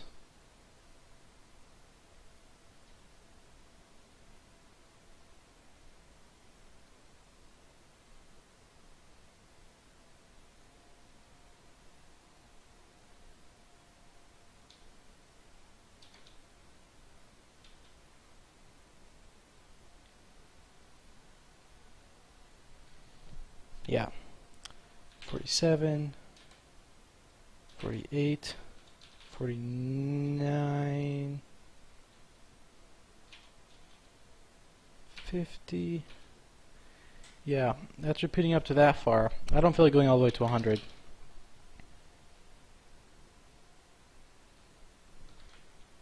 I'll have to play with that one some more. That's looking problematic. Thanks for thinking of it. Alright, let's get back to something real for a little bit here. Since I spent so much time on that, I'm going to go 30 minutes over to finish writing useful stuff. Okay.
No problem, Tyler. It was fun for me too. See you later.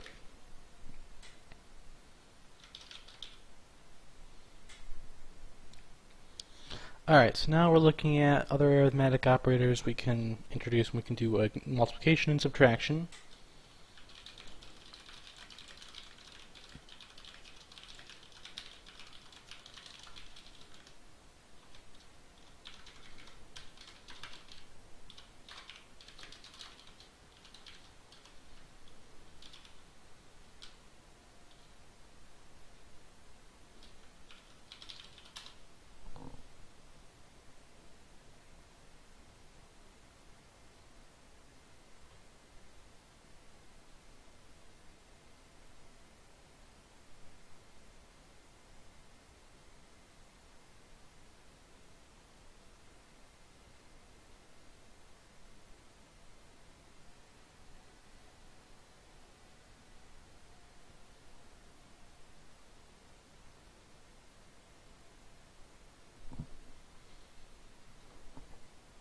Sorry, I've got something else on my mind. Let me do something real quick.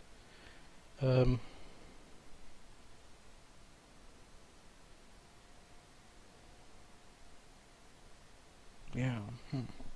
Still thinking about that math. Alright. Anyway. Looking for some other good ones that I found in my first pass through. So, let's take some of the obvious ones.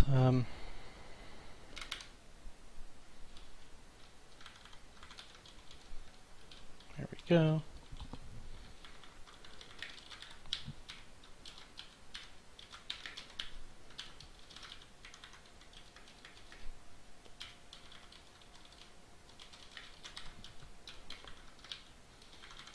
I'm going to take a quick look at all those images again just to make sure that they're all worth including. So that one is good, the first one, because it reverses the gradient.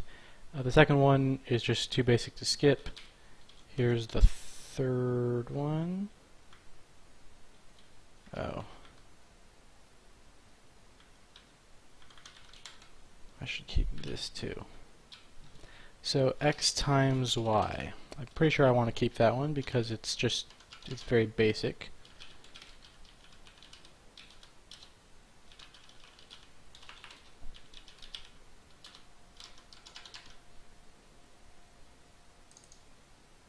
So this one creates this cool pattern.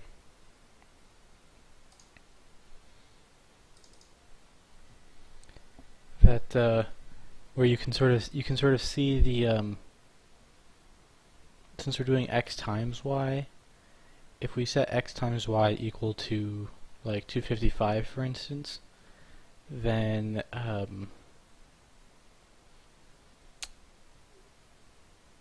that's the same as like y equals 255 over x, which means that this here is sort of forming a graph related to y equals 1 over x, which is I find pretty neat.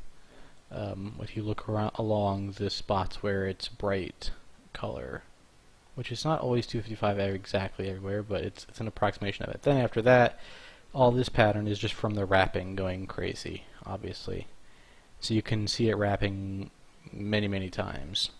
Now, the argument against keeping this in the lesson is that it's so chaotic that maybe you just look at it and you're like, oh, none of this makes any sense, but I feel like the idea is you can see down here in the small range that it's smooth and it makes sense. And yeah, when you go outside of the range of where it starts wrapping, that's the intuition you should have for it, that it looks a lot more chaotic when you're multiplying by numbers that wrap over and over again very quickly. Like this up here is wrapping so fast but in such a precise way that it looks smooth again, but it's actually just it looks smooth because the wrapped values are smooth, and it's sort of a modular arithmetic thing that says that should be the same as -1 times -1 and -2 times -2, so it had to be smooth, but it's kind of a surprising fact to see and kind of internalize that there's some structure even in that randomness. I like it enough to keep it. It's not really randomness at all, but in that chaoticness. Now this one is just about shifting it to the center. Basically, we're doing the same thing we did before, but we're changing where 0, 0 is, right?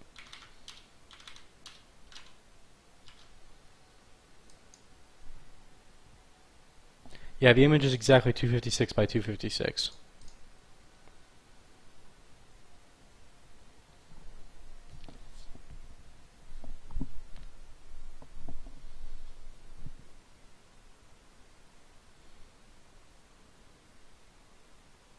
I like including this one with the other one because then you can just look at it and see that by shifting X and Y, you're looking at something very similar, and it just you can quite literally see the XY shift that has happened.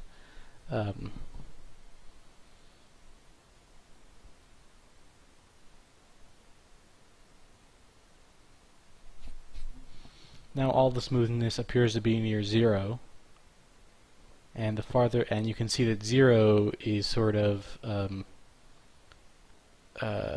it makes more sense to think of these large numbers as being close to 0 instead of far away from 0, and it's sort of starting to build an intuition about why negative numbers make sense in a 2's complement kind of way.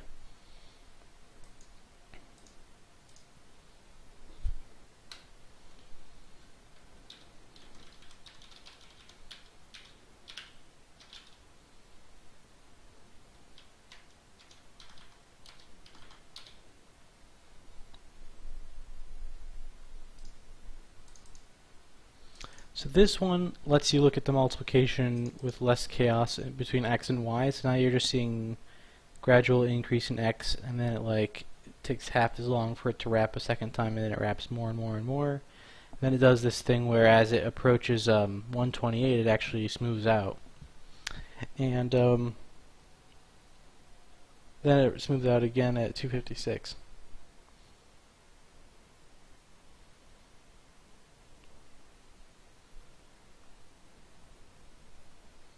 And that is separately an interesting thing.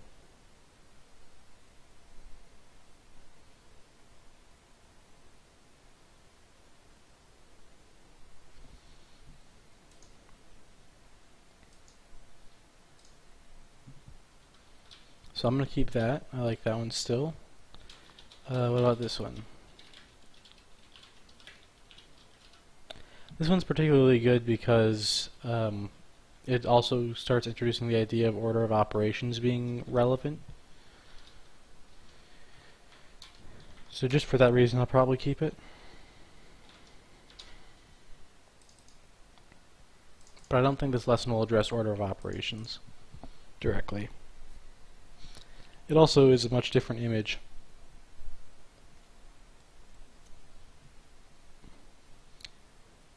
X squared minus y squared.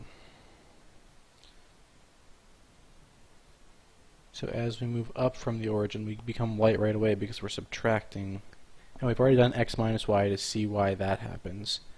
Also, as x grows and y stays at 0, we've already seen what happens when we see x squared. So along the bottom row there, we're just seeing the same thing that we see in x squared. Then up each line after that, we're seeing what happens when we take that and subtract y squared from it.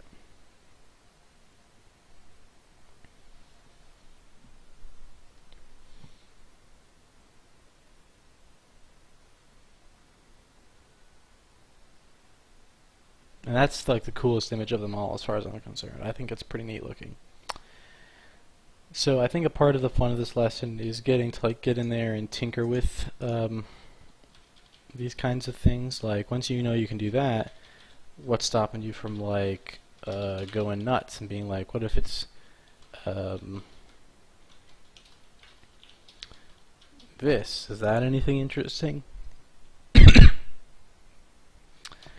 And then you can just start playing around and looking for, all kinds of other wild stuff. And like, oh, that did something. Now it's like denser in the x direction, but not denser in the y direction. And you can sort of build an intuition for how you're controlling these images, these crazy pixel patterns. And it's a little bit of fun.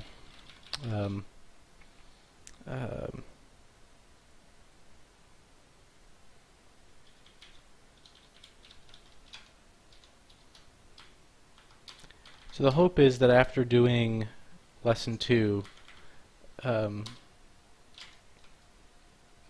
the users of this lesson will have started playing with this and getting comfortable with changing code and making guesses at how things will turn out and trying to get certain results and seeing what they actually get and troubleshooting and understanding why they're getting what they're getting and stuff.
Oh, that's unexpected.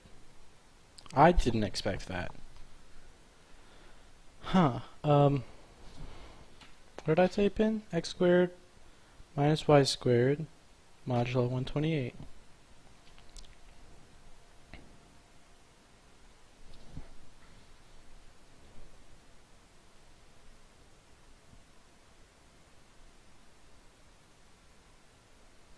Modulo 128 should not be capable of producing things this close to white, should it?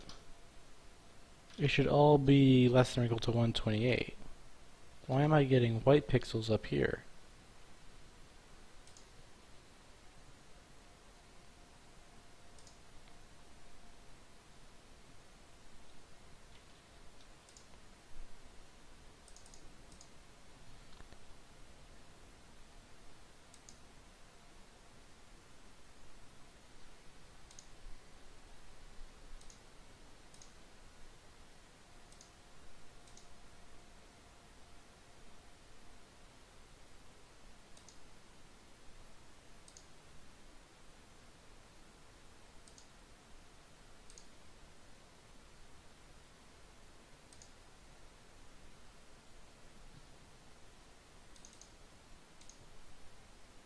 Yeah, that's white. How did I end up with that?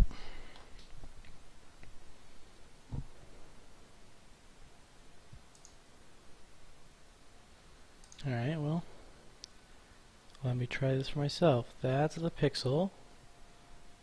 We're at x equals 64 minus y equals 62 squared. That's 252 modulo 128. I should have gone 124.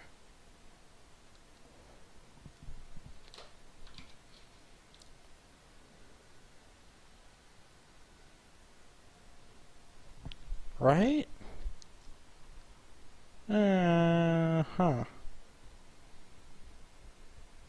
That feels weird. Hold on, let me just...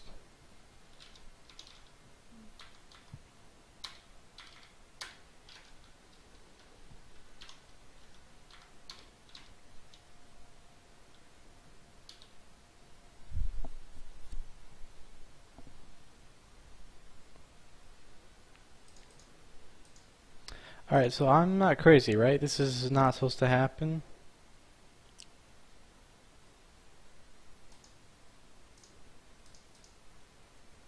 $253.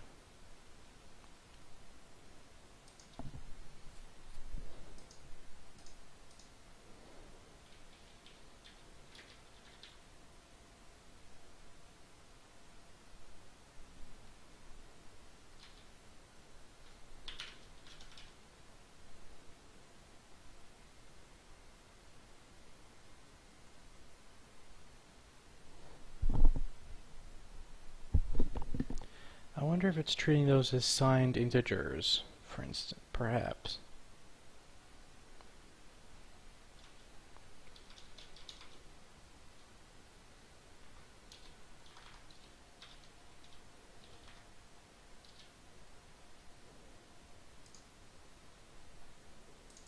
Yeah, that's what's happening. So it's giving me a negative modulo.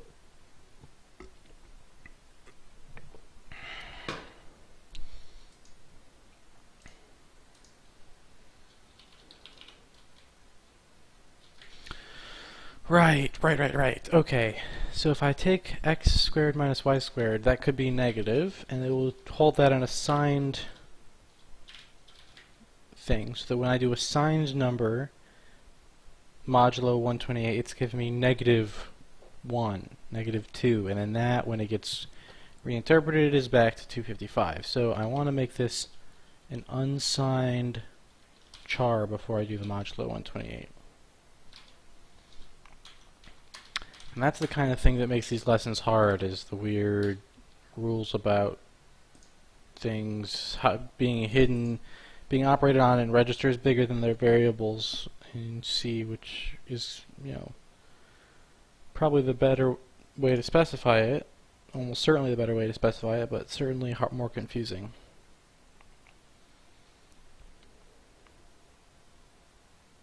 There might be an argument in there for not starting with bytes, but with like unsigned int. But this is what I was expecting.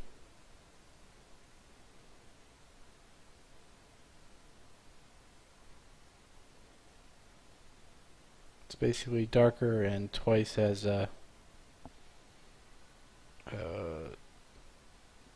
twice the frequency of the pattern.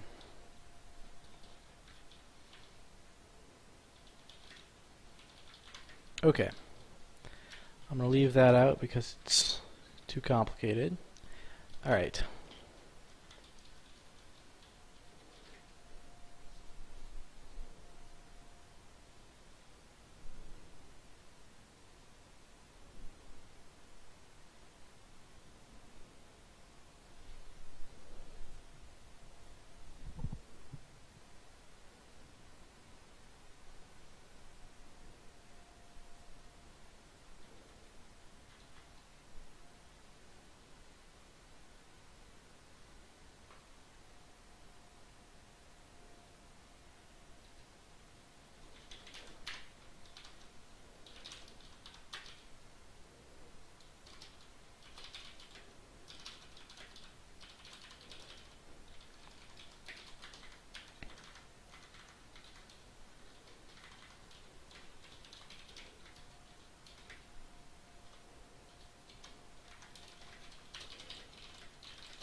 Sorry for sitting and staring, not doing anything every few minutes. I'm just considering stuff in my head. So,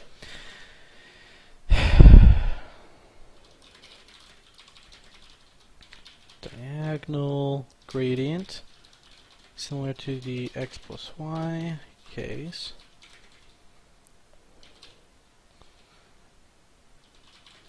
A few differences.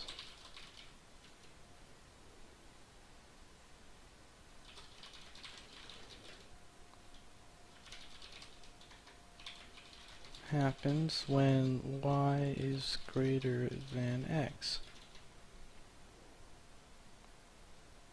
Then, in that situation, x minus y is negative. How does that work?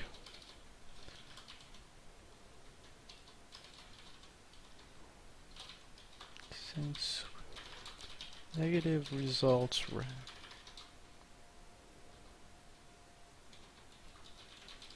is that negative results wrap just like positive results.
Trying to decide how best to describe this, because I wanna avoid the confusion about why negative 1 comes down here. It looks weird, right?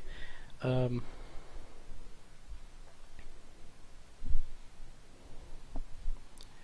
um,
Alright, there we go. I think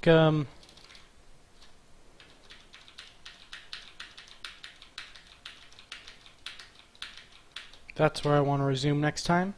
And that'll be it for this stream today. Thank you everybody for being patient with me while I worked with Dowder on some goofy math stuff, and also thanks for showing up and checking out the stream, either live or on YouTube. And shit, I dropped it again.